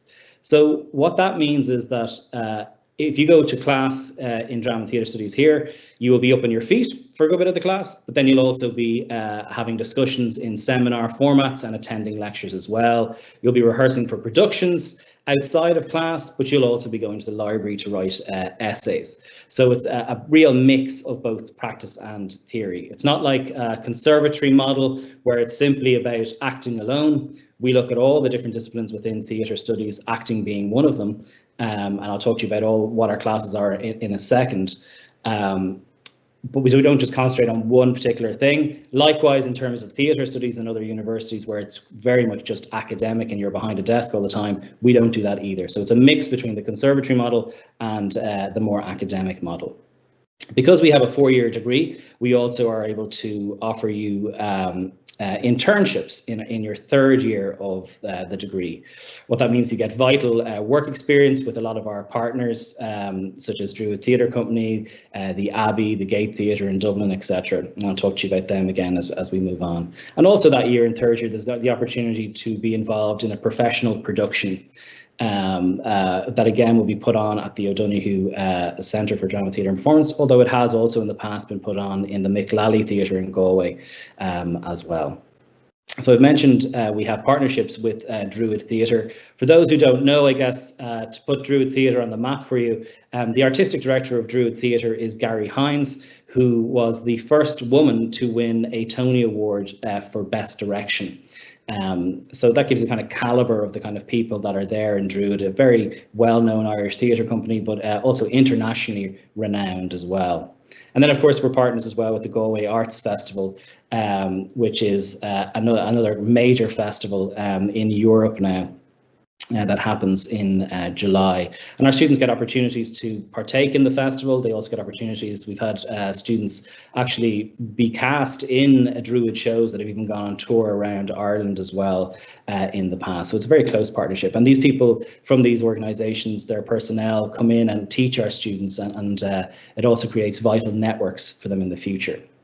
An important thing to remember as well, there is no auditions for our particular degree. We looked when we were setting up our degree at the statistics in relation to these things, and there isn't much difference in terms of outcome for those who want to pursue acting between those courses that audition and those that don't. And as I said, we're offering a lot more than simply acting in our course as well. So it's purely down to CAO points. Okay, if we can go to my next slide. Brilliant. So I want to tell you a little bit about what kind of classes that we offer here, and what will you essentially be studying on a weekly basis with ourselves. Well, we have a model where we look initially in the first 2 years that it's very much teacher-led. And then in the third and fourth year, it's more student-led. So you move from having people telling you essentially things to do, tasks to complete, to you kind of setting the agenda more in the later modules. I'll explain how this works. So there's 3 strands to first year, second year, and third year. To first year and second year, sorry. There's 3 core strands. The first is acting. Where you'll be looking at, in first year, you take a module called Acting 1, where you look at Stanislavski's ideas on acting theories, but you also get a chance to challenge those theories. And then this progresses then in your second year, where you get an opportunity to take part in a second year production in front of a live audience, again at the O'Donoghue Centre, so an opportunity to test those acting skills in front of a live audience. Then the other kind of core base module that we have in first and second year is Theatre Histories. And in this strand, in first year, you would look at everything from the ancient Greeks all the way up to melodrama. And you're looking at kind of Elizabethan theatre along the way, but you're also looking at non-Western theatre, things like Japanese No theatre and Indian Kathakali dance. And then in second year, this progresses into looking at modern drama, which is kind of the age of all the isms, so expressionism, absurdism, naturalism, all of those different approaches to theatre and art are explored in second year in modern drama. And then you also look at contemporary theatre and performance, where a lot of performances have moved outside of the theatre building itself into what we call site-specific performances. So putting something on in a warehouse or a particular historical site for some particular reason. And then we also look at how, I guess, a lot of contemporary theatre has done away with the idea of the playwright or the text, and there's a lot of kind of group-based work, devised work. We also have Stagecraft then as the third strand within first and second year, and this is where you look at design in particular, so looking at set design, lighting design, and costume design. And in first year, you have Stagecrafts 1, which is really an introduction to a lot of the terminology around those different areas, and you get an opportunity to do a lighting design and costume design, etc. And then in second year, it's much the practice increases, where you actually produce a piece for that module in terms of a designed piece yourself. As we move into third year, then this is the year where you get to drop your other subject for a year, and I'll talk about that in a minute. So you're completely dedicated to drama for that year, which allows you to go on an internship, as I've mentioned before, or also study abroad is something that you can do. So if you're studying a language, you can go to the country of the language that you're studying, or indeed, even if you're not, you can go to study with one of our partner universities in the United States or in Canada or in Australia, indeed. But if you're not doing either of those things, or if you're just doing one of them for one semester, in terms of classes that you'll have here with us in third year, you get to do these exciting modules, optional modules, such as theatre for children and young people, which is an optional module. And that area is a huge growth area around the world, but Ireland in particular, and Galway in particular, has a really vibrant festival called the Bobberow Festival, and students have a chance to make work and get involved in that particular festival. We have Irish theatre and theatre in the Irish language, which is a very important module for us in Galway, in an area where the Irish language is very much still alive and spoken every day. So it's important for us to engage with the Irish language, and we do in that particular module. We also have other options such as applied theatre, and then obviously, that, as you see on the slide here as well, musical theatre. Just that comes with a slight health warning in case you're a devoted fan of musical theatre and want training in terms of voice and dance. We don't provide that. We look at musical theatre in terms of a director's notebook, where you're directing a piece of musical theatre, and we look at it in terms of how it works as a cultural form. So it's quite analytical, that module. Then there's also an opportunity in third year for you to do an independent project that year as well. So as we come into fourth year, we're conscious that you're after your final year, will be going out to try and start a career for yourself as a creative artist. And these modules in your final year are very much based around getting you to that next stage. We feel a responsibility that we offer you something that you can then use practically very quickly after you graduate. So as a result, in your final year, you have the opportunity to make a substantial piece of work that is a piece based in research, but also presented through practice at the O'Donoghue Centre. And that module is called the practice-based project, where you produce your own project and you stage it in the theatre. Twinned with that then is a module on arts management, where you get to produce a portfolio, and indeed you can also you learn how to fill out funding applications, and we use the model of the piece that you've produced for your practice-based project as a way to see how you might get that piece funded beyond the college scenario.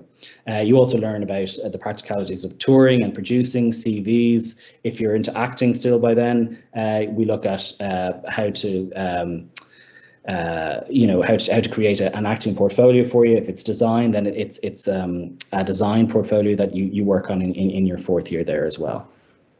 So a lot to cover, but I better move on. So finally you come out with this qualification, and it says on the nice piece of paper that you get at the end of your graduation, BA in drama, theatre and performance, and one other subject. So that's other subject could be English, French, psychology, etc. So I want to talk to you about how that works now.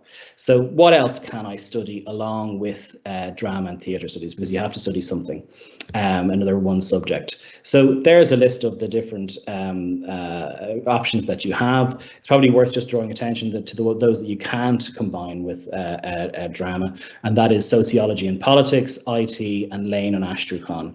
And also film is a question that comes up a lot as well. And so unfortunately at the moment you can't combine film studies and drama studies at the moment in NUI Galway.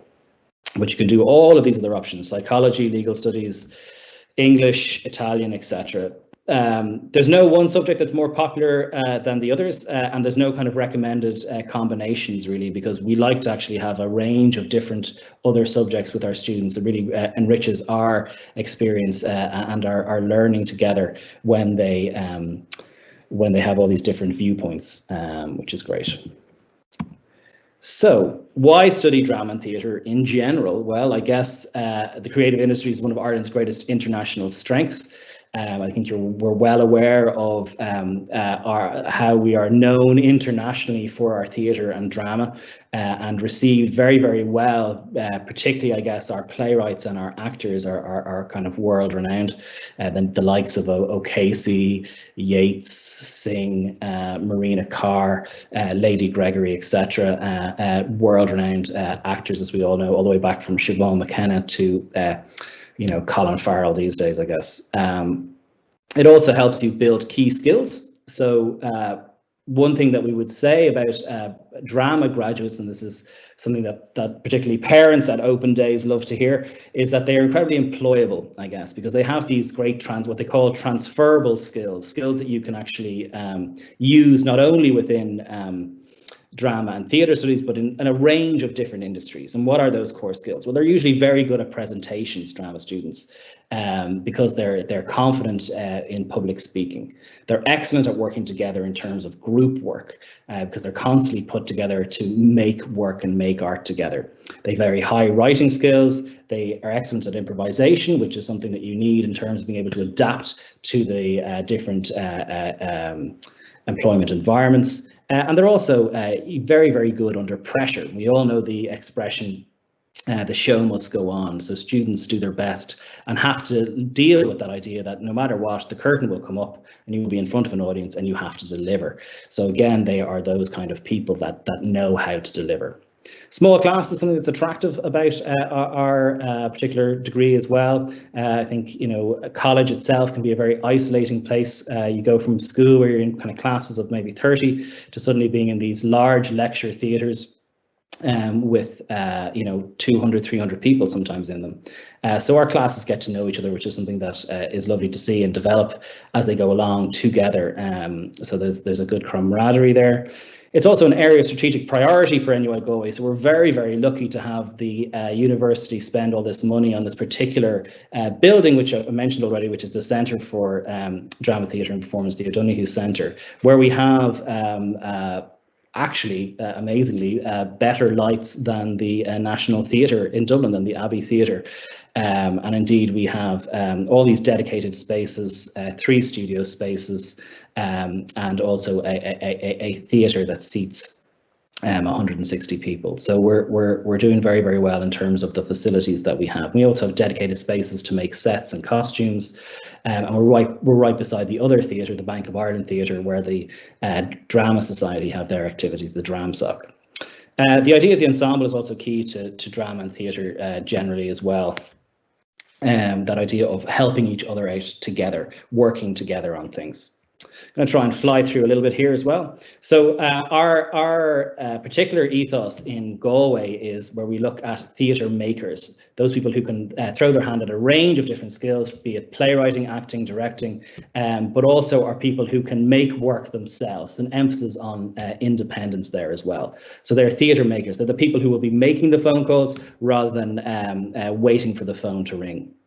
I've mentioned the centre already, I've mentioned the partnerships already, but we also have these strong international links as well. And indeed, we have excellent theatre archives, and maybe just try to finish on those now. And of course, Galway 2020, while it didn't pan out in the way that we would have liked to with the pandemic, there is a legacy there, and indeed Galway is a very creative city with lots of opportunities. There's a list of our exchanges. You can see we're there with University of California, Berkeley, Santa Barbara, Los Angeles, so you can go and study in those places in the States, but also there in Canada and British Columbia, and indeed France, Spain, Germany and Italy, if you're studying those languages. If you're not studying a language, you can still go abroad. So that's an important thing to remember and something that comes up. There are some pictures of our lovely productions, some of our second year productions. So that's obviously a farcical piece, The Accidental Death of an Anarchist, down below with the flowers as Twelfth Night. And then throughout, you've been seeing these pictures from that other production called Machinal, which was an expressionistic piece that opened the O'Donoghue Centre. We offer you all these special resources as a student, so you don't have to buy any plays. You have them all available to you through Drama Online. And indeed, we encourage our students to go and see as much live theatre as possible. But obviously, during the pandemic, that has been kind of impossible. So we have these wonderful resources like National Theatre Live, which shows us kind of the best of British theatre, really, and Digital Theatre Plus, etc., which shows you Broadway productions. And indeed, we have the Metropolitan Opera productions available to our students as well. The Abbey Theatre Digital Archive.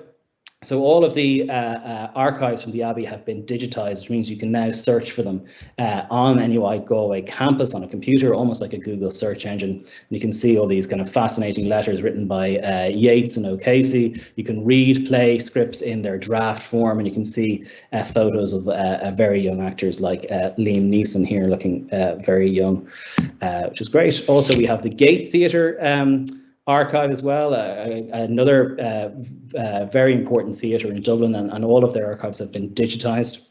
Here you see Ray Fiennes in a production of Faith Healer that was put on in the Gate. Ray Fiennes, of course, being Voldemort himself. And then also you see this letter here is a letter to the then director of the Gate, Michael Colgan, from Harold Pinter. And in it, he says, P.S. I've just heard only 45 minutes ago that I've won the Nobel Prize. I'm speechless. So that kind of connection to major world figures through these theatres is really important for our students. And we use these resources as teaching tools, as also tools for them to create performances around, which has been fantastic. So here's to give you a sense, a real sense of the kind of things that you might expect from us in NUI Galway. Here's a tweet from a student 2 years ago, Naomi Cantwell. She says, what a week. I had an amazing opportunity to see Grief is the Thing with Feathers, which was a play by Enda Walsh that we brought all our students to last night. Had an introductory masterclass with the incredible Gary Hines, who I've mentioned already as a world-leading director. And I've started an internship with an idol of mine, Andrew Flynn. So again, Andrew Flynn being one of our premier directors here, I think, in Ireland. So incredibly grateful right now. Hashtag NUI Galway Drama and hashtag thankful. That tweet didn't cost us too much, I know. Obviously, she tweeted this on her own. We did not pay for this, but we are delighted to get that kind of feedback from our students. And our students are very, very happy and delighted with the exposure to theatre and the opportunities that they get, the networks that they have. Career options, I guess, are many. So there's obviously careers in the arts in terms of practice and production, and you have academia there, teaching, public service, tourism, etc. And the other subject that you have something always to fall back on as well. So I need to wrap up things here. So just to say, if you have questions, please do contact us at drama@nuigalway.ie, or indeed myself, Ian Walsh, at nuigalway.ie. And there's our other web address, our Facebook page. Please try to join that, and you'll see our Twitter handle there. Thank you so much for listening to me today, and I will sign off from this now. Really enjoyed that. Thank you so much.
Con, you're live now.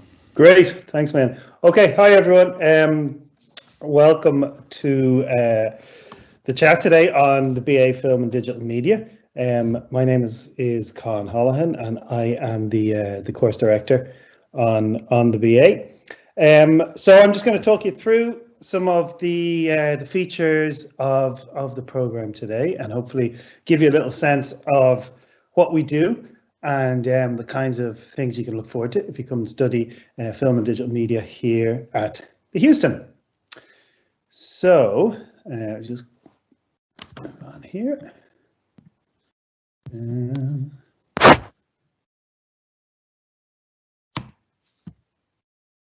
Okay, sorry, I'm just trying to move on my slides here. You just click down on the PowerPoint one time and then you should be good to go. Oh, I'm not. Yeah, okay, sorry, that's not right. Ah, there we go. No, it's not. Oh, there we go.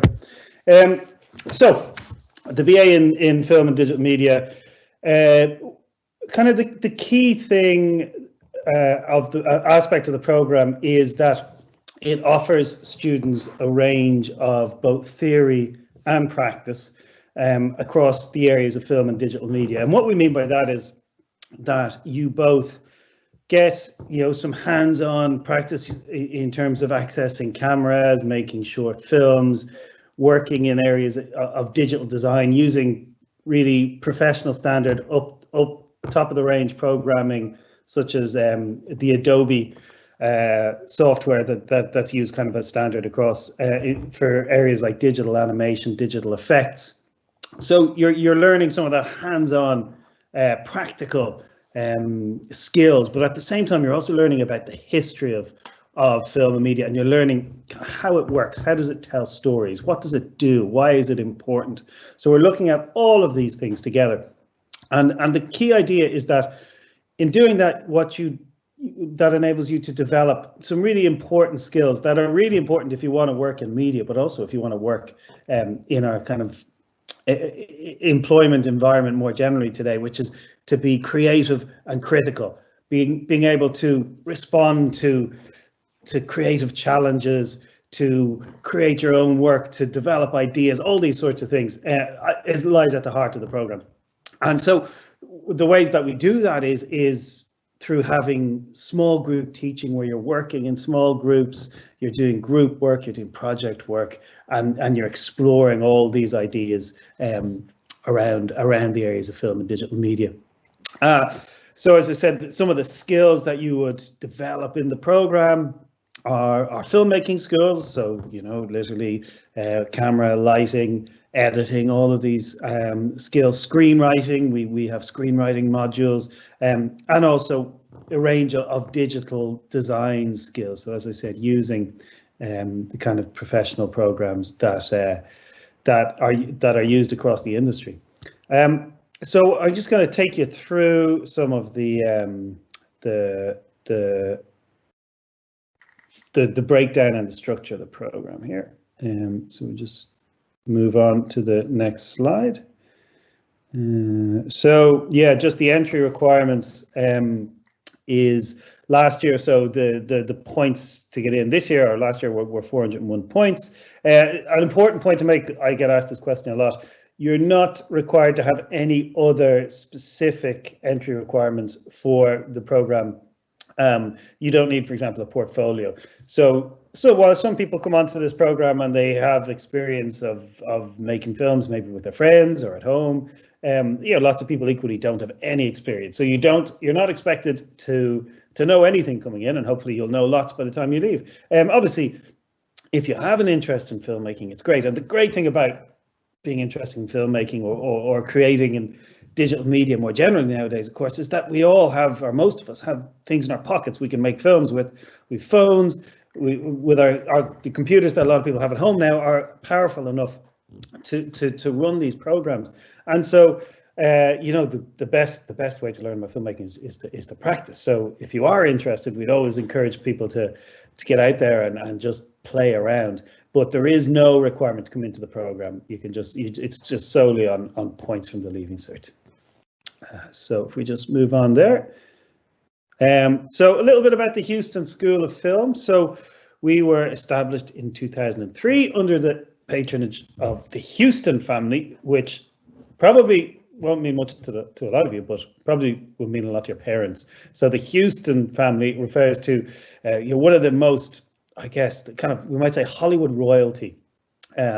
John Huston, who was a director and screenwriter, and his daughter Angelica, who you've probably seen. We see her in the picture there playing the original Mrs. Brown. And so the Huston family spent a lot of time in the west of Ireland, and so they're really connected to this part of the world. So despite making some of the kind of biggest Hollywood films of the 40s and 50s, John Huston ultimately came to Galway to spend periods of time in his life, and so that's why they are so strongly connected to filmmaking here at NUI Galway. And so we've in those years since 2003, we've had lots of graduates come through and go off and do lots of really exciting things, including, and we're very excited about this, Will Collins, who is a screenwriter who studied screenwriting here at NUI Galway. And as I'm sure some of you might have heard, the film Wolfwalkers, which he wrote, was just nominated for an Academy Award. So that's the second time Will has been nominated for an Oscar, which is very exciting. So we're hoping this time he might win it. It's a really great film. And so, so we have graduates working in all sorts of industries, both in Ireland and internationally. And Galway itself is, a real centre for cinema in Ireland. It is a UNESCO city of film, and there's only very few of these around the world of cities that have been given a designation as a city that's very important to the history and culture of film. And it's also obviously was the capital of culture for 2020, and also the home of the Irish Film Board, which is the body that kind of funds filming in Ireland. So Galway is really at the heart of Ireland's creative and cultural sector. And so what I always like to say is if you come and study film and digital media in the Houston, it enables you to become part of a creative community. But within the school itself, within the Houston, across all our programs, we like to have lots of guest talks and have lots of opportunities to bring students together and work together, but also within Galway more generally, which is big enough to be exciting, but small enough that you can get to know people and gives you lots of opportunities to, as I said, to become part of that wider creative community. Yeah. So just to break down then a little more detail, the structure of the program. So you'll come in if you're studying film and digital media, and you may already know some of this stuff, but basically you will come in and in the first year you would do film and digital media alongside 2 other subjects from the general arts program, and then in the second year you would drop one of those subjects and end up studying film and digital media along with one additional subject, and that's the same in the fourth year also. The final year, or sorry, the third year of the program is quite exciting, because in the third year you just study film and digital media, so it's solely dedicated to this subject.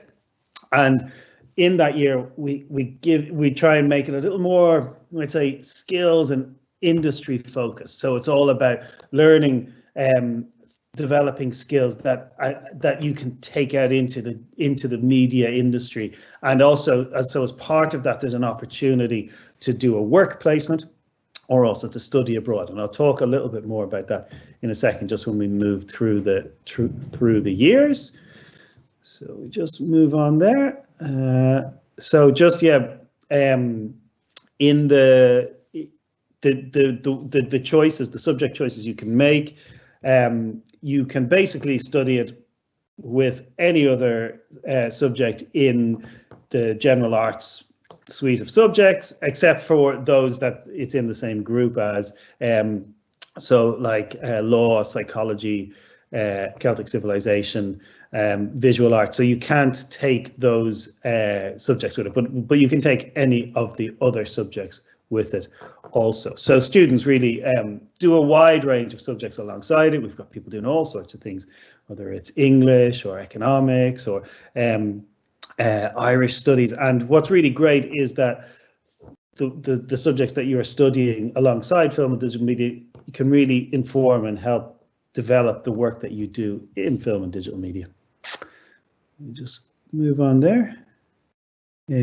So just, yeah, as you said, some of the potential combinations that you have there. As I said, you know, really it depends on your interests, and there's no particular subject that you should or we recommend taking. But as I said, the really interesting thing is seeing how for example, if you're studying English, you might be, say, studying storytelling, narrative, literature, all these things, and of course that can then feed into how you're thinking about film and digital media more generally.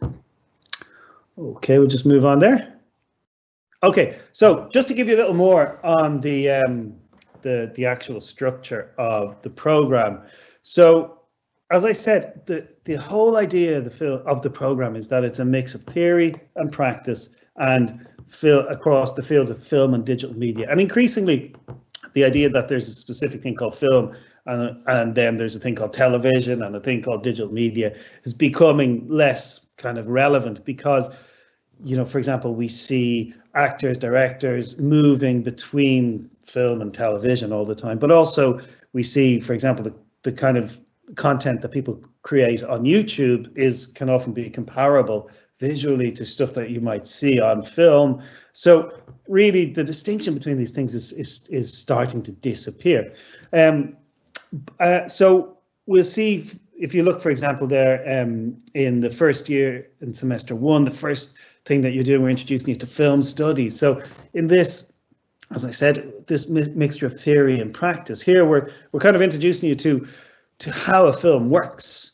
Okay, one of the first things I always say to every student who comes in is that you are all experts in film because you've seen so many of them. So when you see a particular thing, like when you see, for example, a shot of a character's face and then a shot of an object, I don't know, let's say a shot of a gun, we all instantly go, oh, that person is looking at the gun, because we've learned the language of film. We're all experts in it.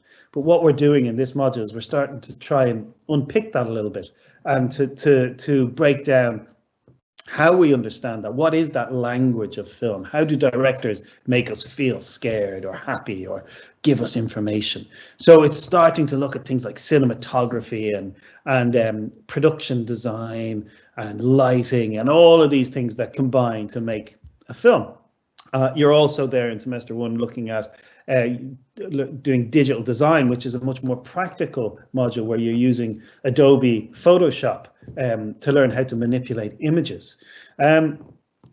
In semester two, then we have a module, an introduction to visual culture, which is introducing you. So obviously, film is just one aspect of visual culture. We think about visual culture, we go all the way back to the history of art, and then we think about film, we think about television, all of these different sort of media that collectively constitute our visual culture. So you're learning about that, and you're also learning the practical skills of filmmaking in that module there. So again, that just, if we just think even of that year, it gives you a sense of how the program is both the theory, learning about the topic generally, and then the skills, learning how to apply that. So we'll just fly quickly through the other years. Year two, if we move on there, we'll get just again, and these modules can change a little bit from year to year, but it gives you more or less a sense. Again, you just see there a mix of film theory, which again is just thinking about how film works in more detail, and then something like film practice too, obviously is much more, is about developing the skills in filmmaking that you learned in the first year. Screenwriting, obviously learning about how to actually put together a script. Something like European cinema is giving you an introduction to the history of and the range of films that are made in Europe, because often a lot of what we watch comes from Hollywood. So one of the really important things if you want to be a filmmaker is to expand the range of film that you are aware of, and it's a, you know, to inspire you. And then if we move on there, we can have a look just quickly at the last 2 years. So again, year three is, as I said, is really important. You'll see there's quite practical focused modules in the first semester where you're doing things like online media production, which is learning to produce content for the online environment, learning film practice. And then in the second semester, you'll have a choice of either studying abroad or work placement. And this year, for example, our students are out working in a variety of things, including television productions, design companies. So we try and find a placement that suits your own interests. And if we just move on there, we will see just some of the places you can end up going to study abroad. So across UK, Europe, and the US. And then finally, if we move on, we'll have a look at the final year. Then again, these just gives you a sense of how in each year there's a mix of the theory and the practice across those film and digital media. So you're learning about things like Irish cinema, but you're also learning how to make films. And all the time that theory and practice is feeding into each other. Okay, if we just quickly move on, then just to give you a sense overall, then the idea of this program is that idea of creativity and critical thinking at the heart of it. That what we're trying to produce at the end of it is a graduate who is able to create their own work, come up with their own ideas, respond creatively to challenges, whether that's in the media or even working in different industries, where those skills are highly valuable. And if we just move on quickly, just to think, so that we think about career options.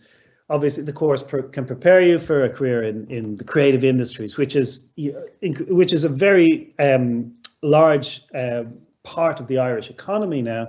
But we need to think about that really broadly. It's not just traditionally like television and film production, but also if we think, every company creates its own digital content now that up online. So there's huge areas within which people can work, but also those skills that you learn in the program you can use across a wide range of industries beyond media. And there's also lots of opportunities to come and study further, whether you want to do study filmmaking at postgraduate or other related programs like, for example, digital marketing. So just the final slide there, just for some contact, you can, that's my contact details there. If you have any questions, feel free to drop me an email. Our details of the program are there up on filmschool.ie. Okay, thanks a million, and I look forward to hopefully seeing all of you in person sometime very soon. Enjoy the rest of the day.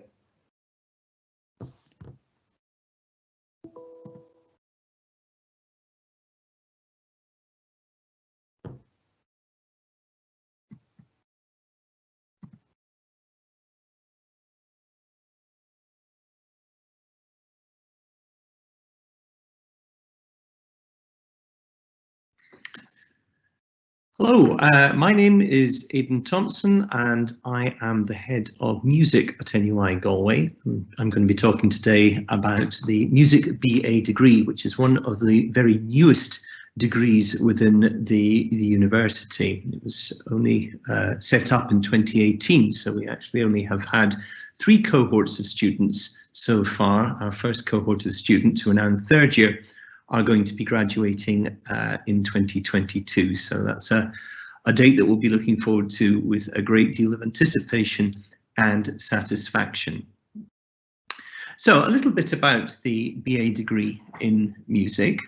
It's a 4-year joint honours degree, as is the case with other creative arts disciplines. So it means you're going to be doing music with at least 1 other subject, and I'll be talking a little bit more about the structure of the degree in just a moment. The main focus of the degree is to develop musical skills in a number of different areas and engage with what I'm calling here the language of music. In other words, in the first instance, notation, but not just staff notation, notations, plural, you might say, giving you an understanding of how to read, write and hear music to the various highest level. And how we do that is done through our range of modules. And again, I'll be telling you more about that in just a moment. The 3rd year of the degree is one that is all music. It's the 1 year in the degree where you aren't going to be doing music with other subjects. And as part of that, you have the option for study abroad in semester 2 or a locally based work placement. And another key point about the degree is the range of artists that you'll be encountering as part of it. We have among our artists in residence the Contempo String Quartet, who those of you who are based in Galway may well be familiar with them anyway, because they've been based in Galway now for almost 20 years. And most recently, we've set up a new artist in residence relationship with Sharon Shannon, one of Galway's most distinguished traditional musicians and a recent honorary graduate of the university.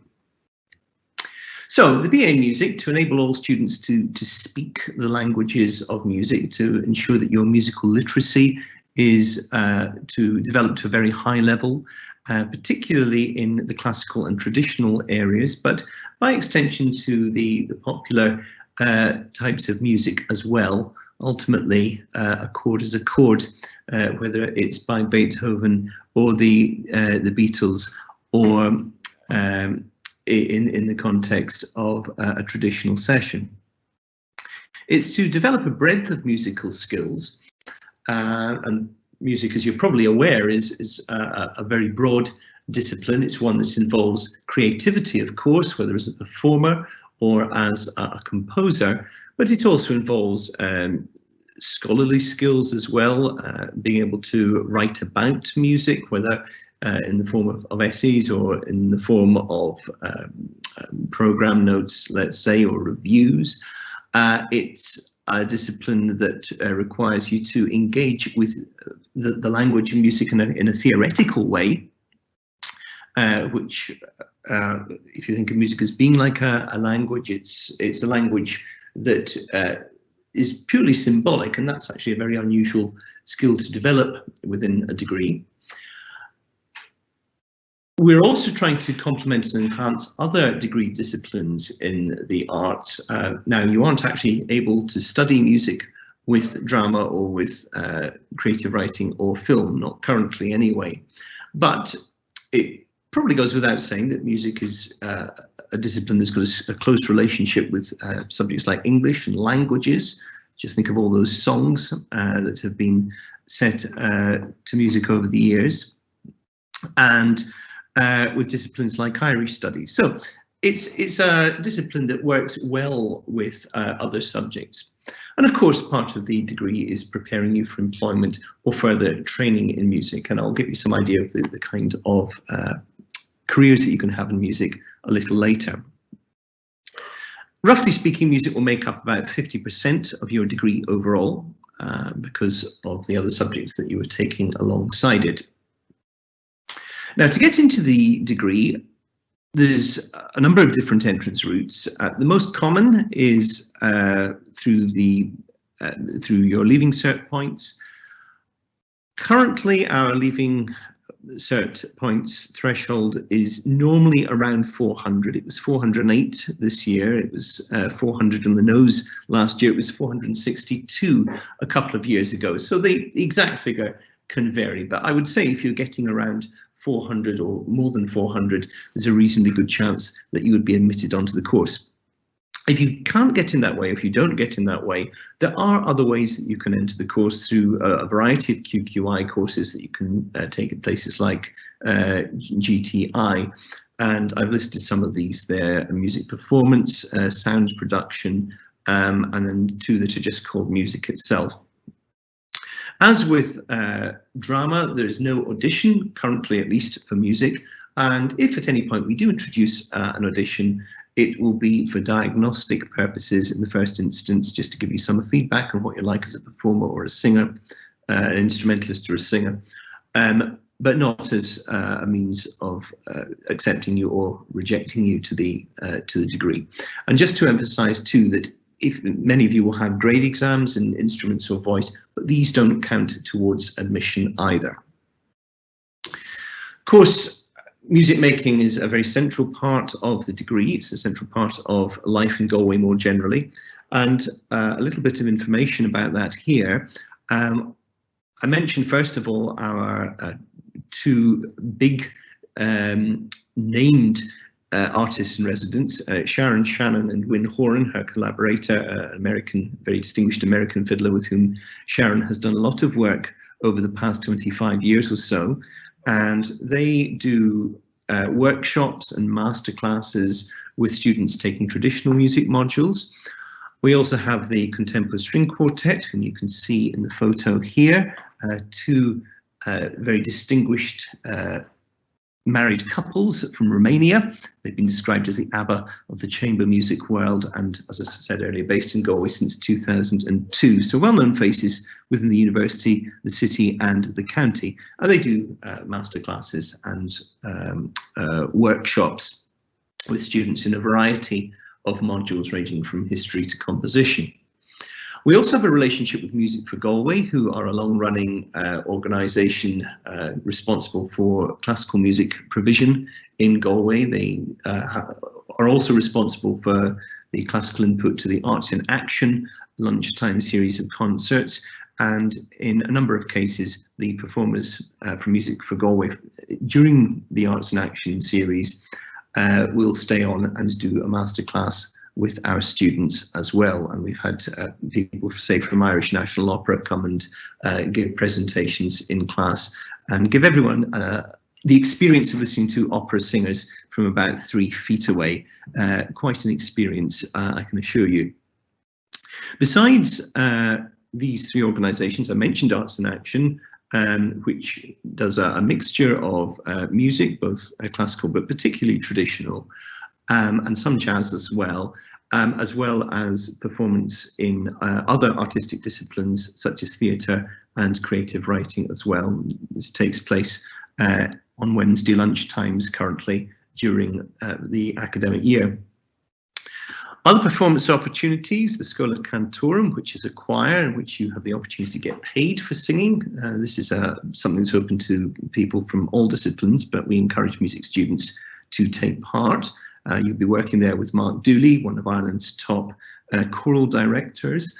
There are, of course, a number of festivals, music and artistic more generally in Galway, above all the Galway International Arts Festival, and hopefully in a post-COVID world you'll be able to play a part in these, if not as performers in the first instance, then certainly in terms of being able to assist and certainly to attend.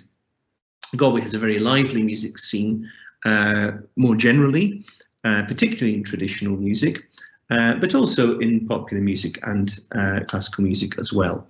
And within the college, there's a lively music SOC that has a number of other organisations within it, traditional music SOC, a rock SOC that has open mic session, it's a choral SOC, an orchestra SOC, and a musical theatre society as well, which give you plenty of opportunities for performance within the college. Now, a little bit about the overview of the course. It's, as I say, it's a 4-year course. The first year should be seen as a kind of foundation year. You take 4 music modules plus 4 modules or the equivalent in 2 other subjects as well. Then in the second year of the degree, you drop one of those subjects, you continue with music, and you do 6 modules in music in your second year, consolidating your first year skills, and you continue with one of the other subjects that you did in first year. Then the third year is all music, and the highlight of that year is the placement or study abroad that takes place in the second half of that year. And then the fourth year, you are back on campus doing 2 subjects, music plus the subject that you did in second year. And this is the point you start to specialise a little bit more, particularly in the form of a dissertation or a composition portfolio, which all students end up doing.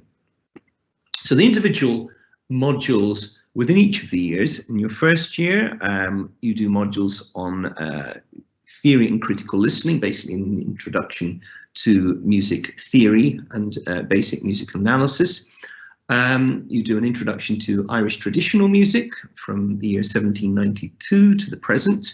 1792, for those of you who don't know, was a particularly important year in traditional music. It was the year of the Belfast Harp Festival, and a year in which, as a result, a lot of traditional tunes were notated in Belfast. In some ways, well, it's not the start of the history of traditional music, it's perhaps the start of modern traditional music, you might say.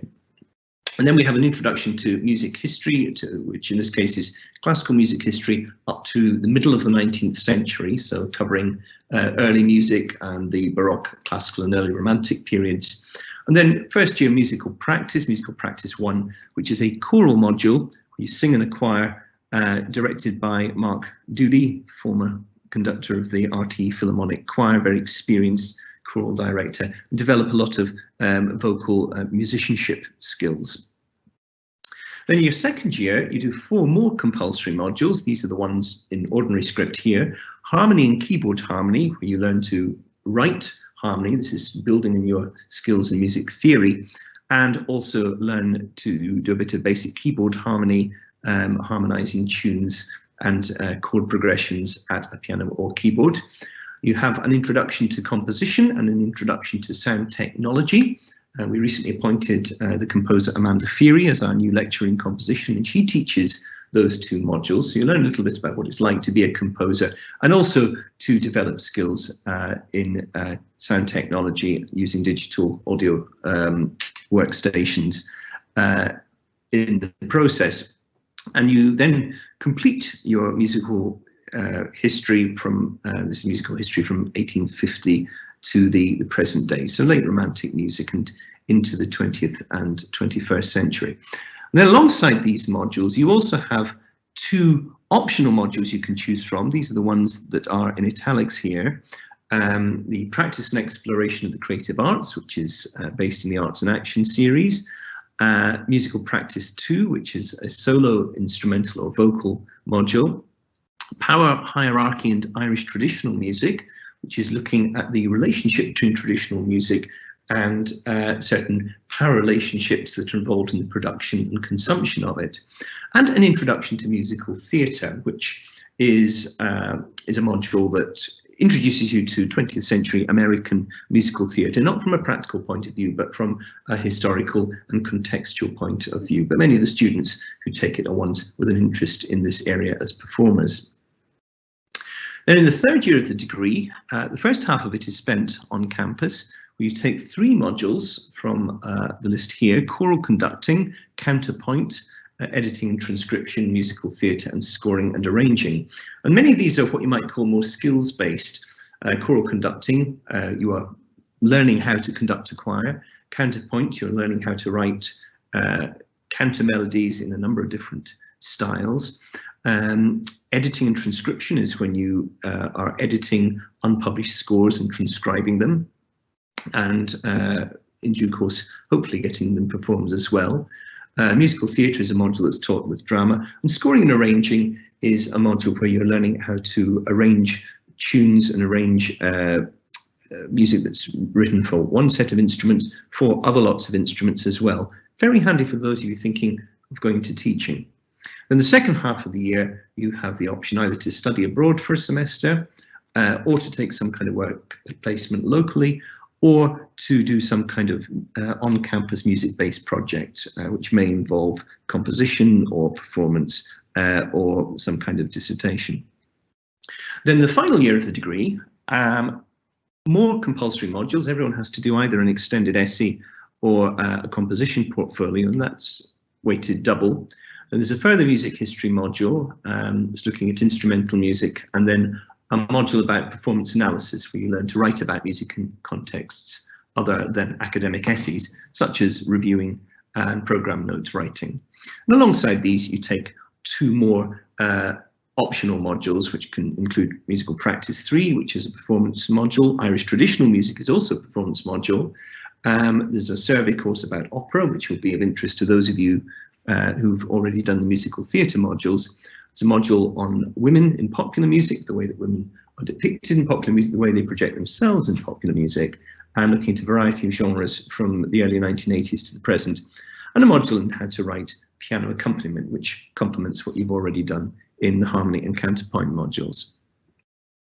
So a little bit briefly about the study abroad and placements in third year.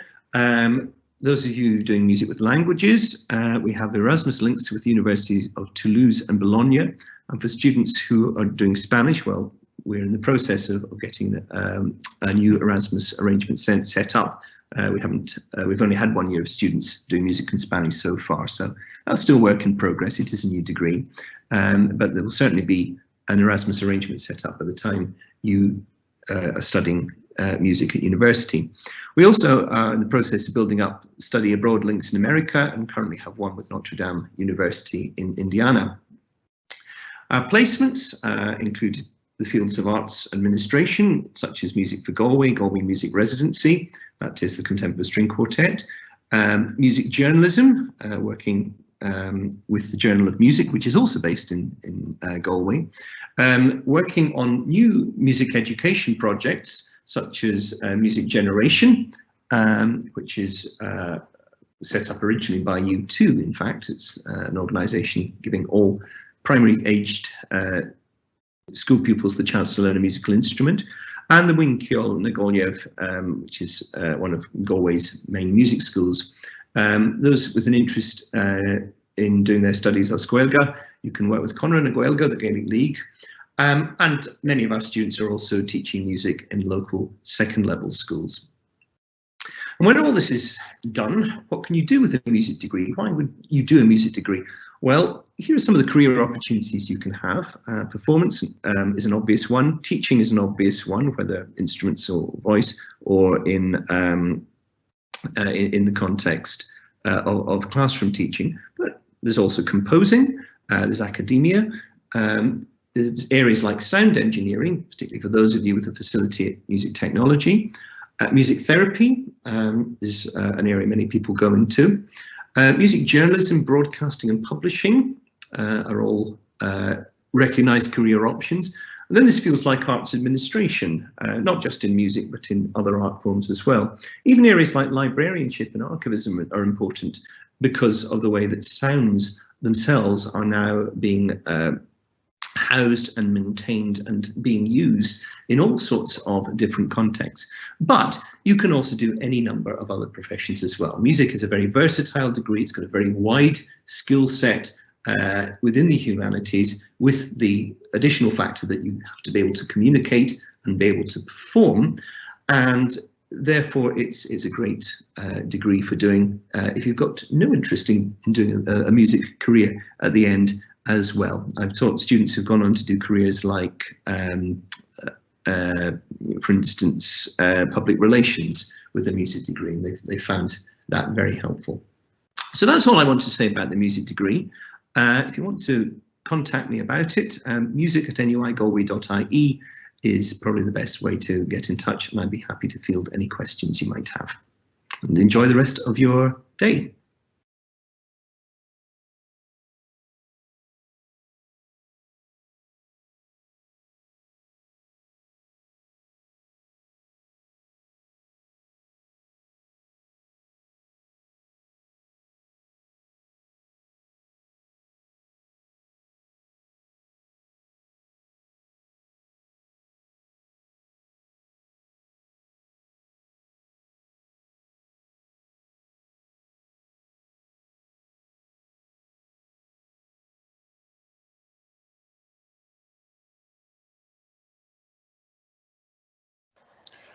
Good morning, everyone, or good afternoon. Fake news. Díreib Maidin, díreib fad Chronona. I'll just share my screen here, and we shall get going.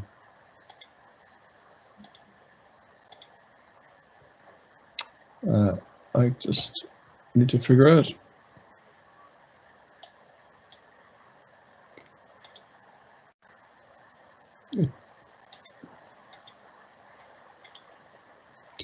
There seems to be an issue with sharing my screen. I wonder, David, can you share the slide?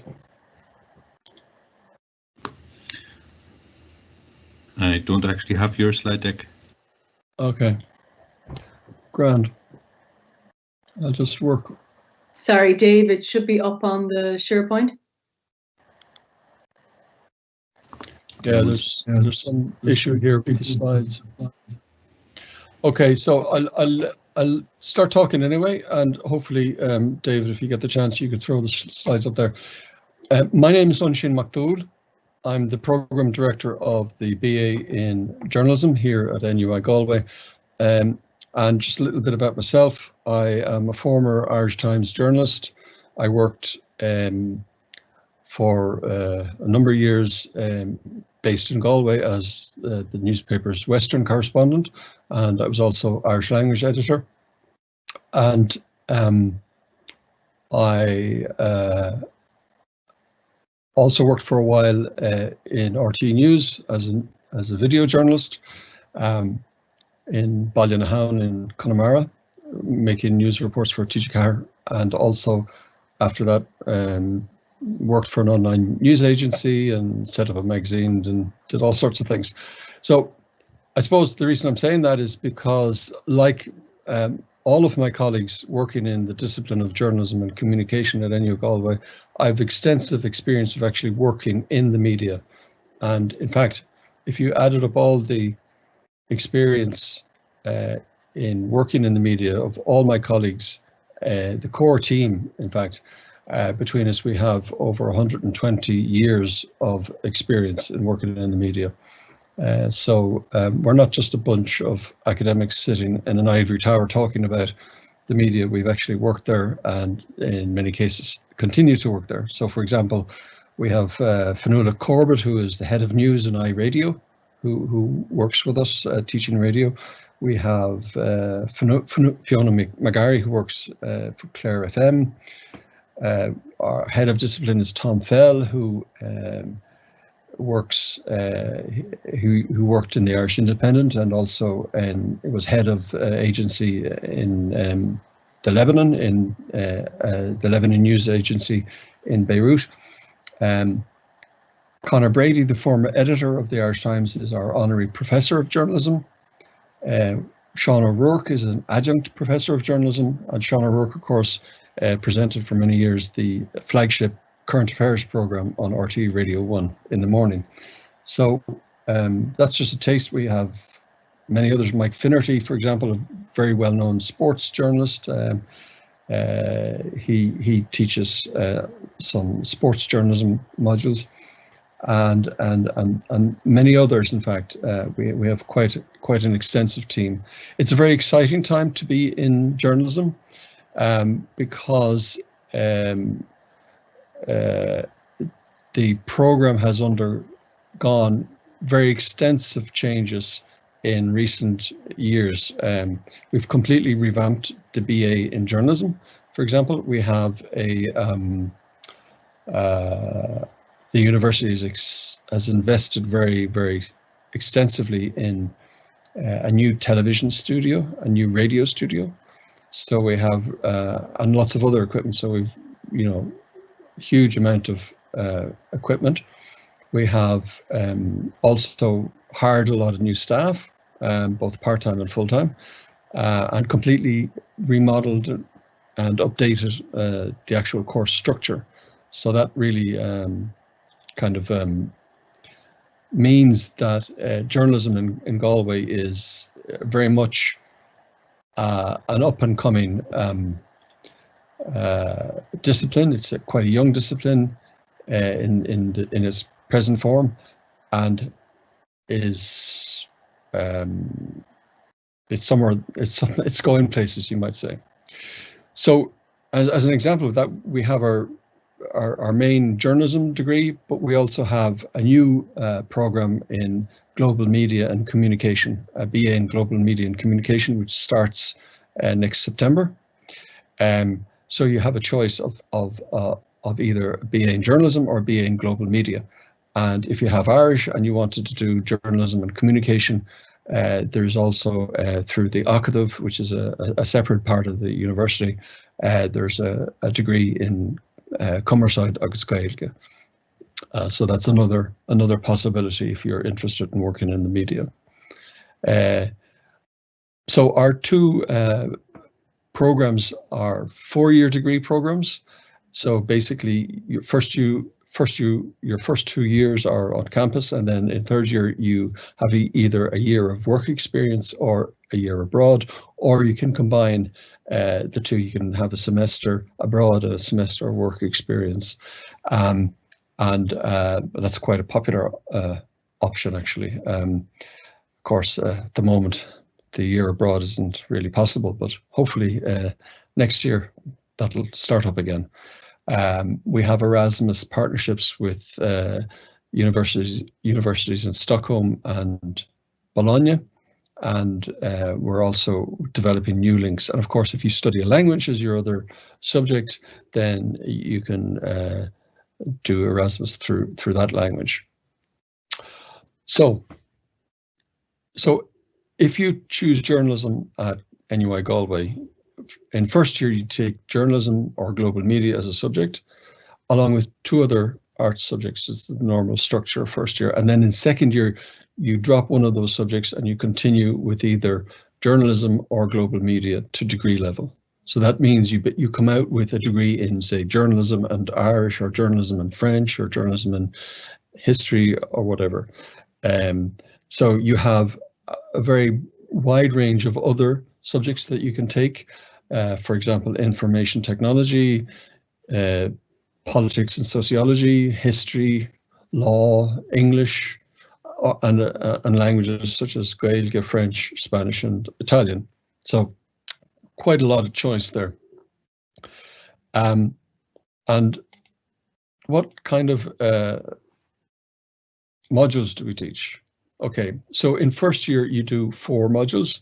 One is history of media, which starts with the invention of the printing press and carries on through, say, the yellow press, as we call it, the tabloid journalism in America in the 19th century and its impact on politics.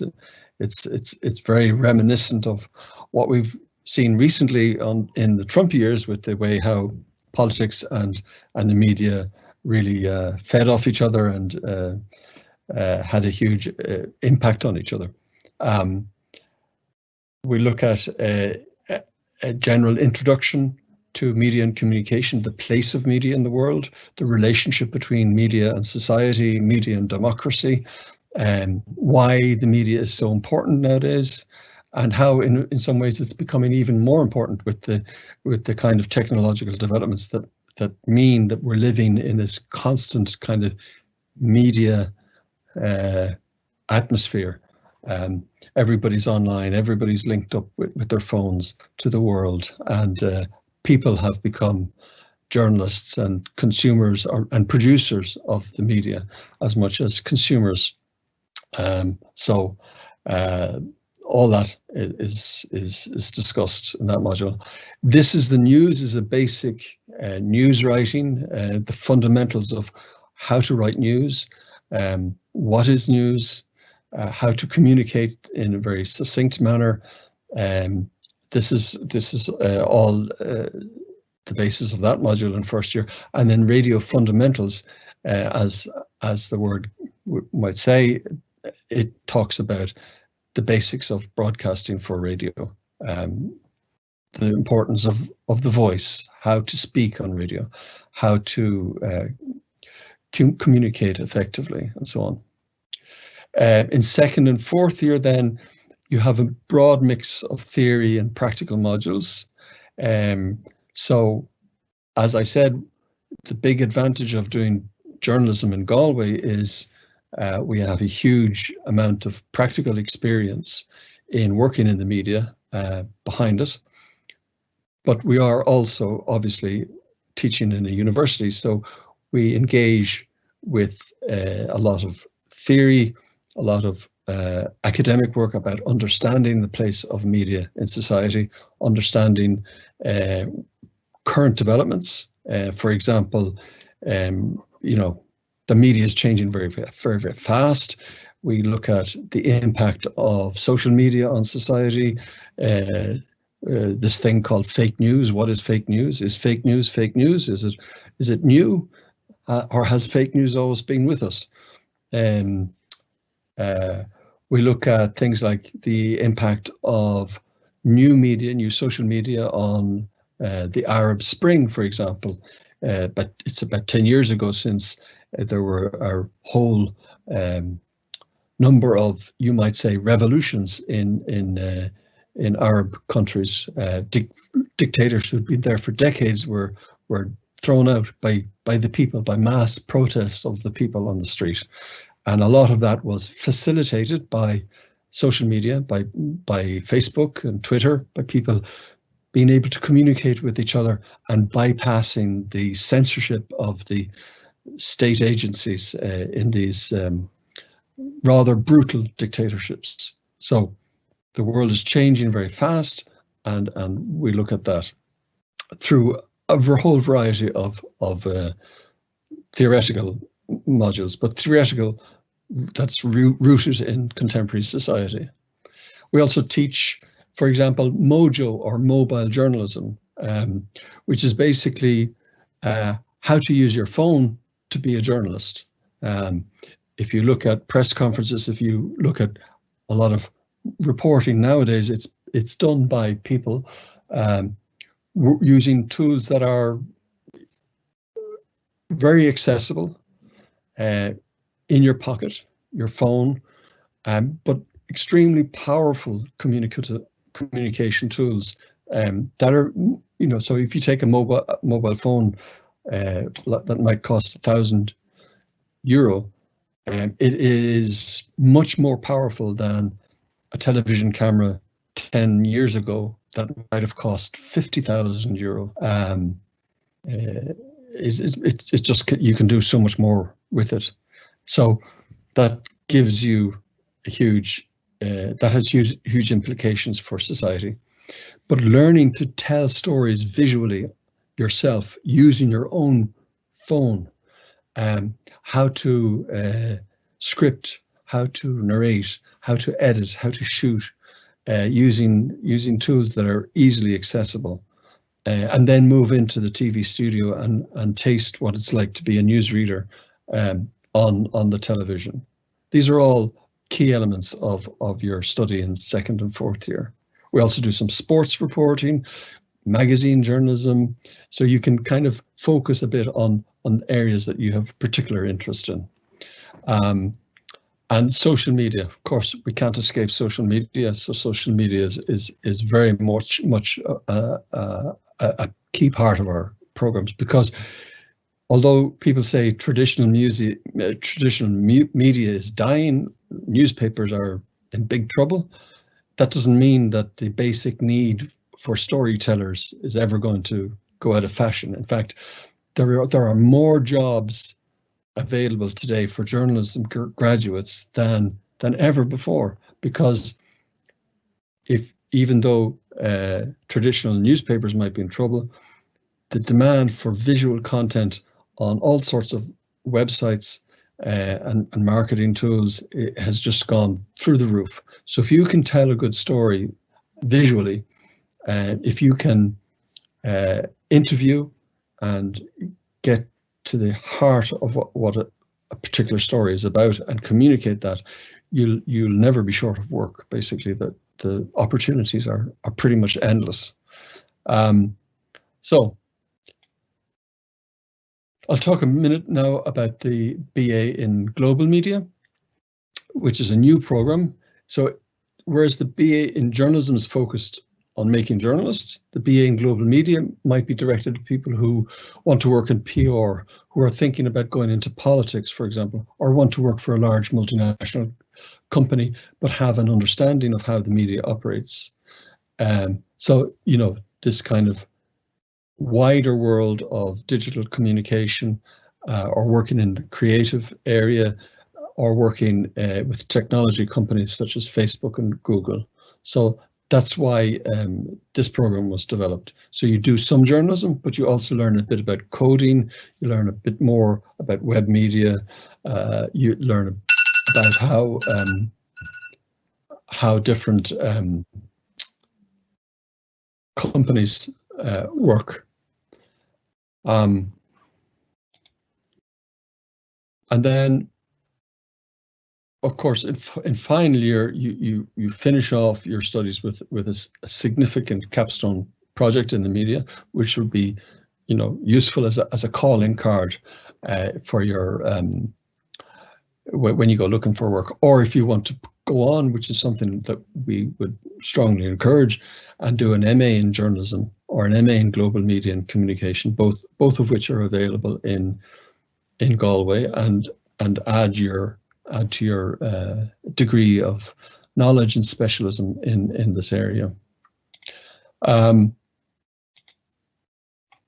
You can also study global media as a subject within the BA Joint Honours Programme at NUI Galway. So you can, if you're not sure whether you want journalism or global media as a specialism, if you're not sure if you want to make that decision, you can try out global media if you like, and do it as part of the ordinary general joint honours degree.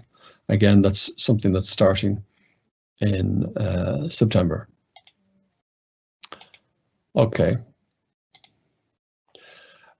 If you want to see, for example, get a taste of the kind of work we've done, if you search on Facebook for the Facebook page for the discipline of journalism and communication at NUI Galway, just last Thursday, despite COVID, despite the fact that we had a lot of restrictions about how to teach online and on campus and in person, we successfully managed to do a TV broadcast. It was broadcast live on Facebook from our TV studio with some of the MA students, and for now until the end of the semester, we'll be broadcasting every Thursday at 11:45 a.m. So tune in and see how that works. That'll be exciting because it'll be broadcast live. So if it all falls apart, it all falls apart. So to recap then, as a final kind of idea of where we're at, we have a state-of-the-art media lab, radio studio, a brand new 4K broadcast studio for television. We've podcasting facilities.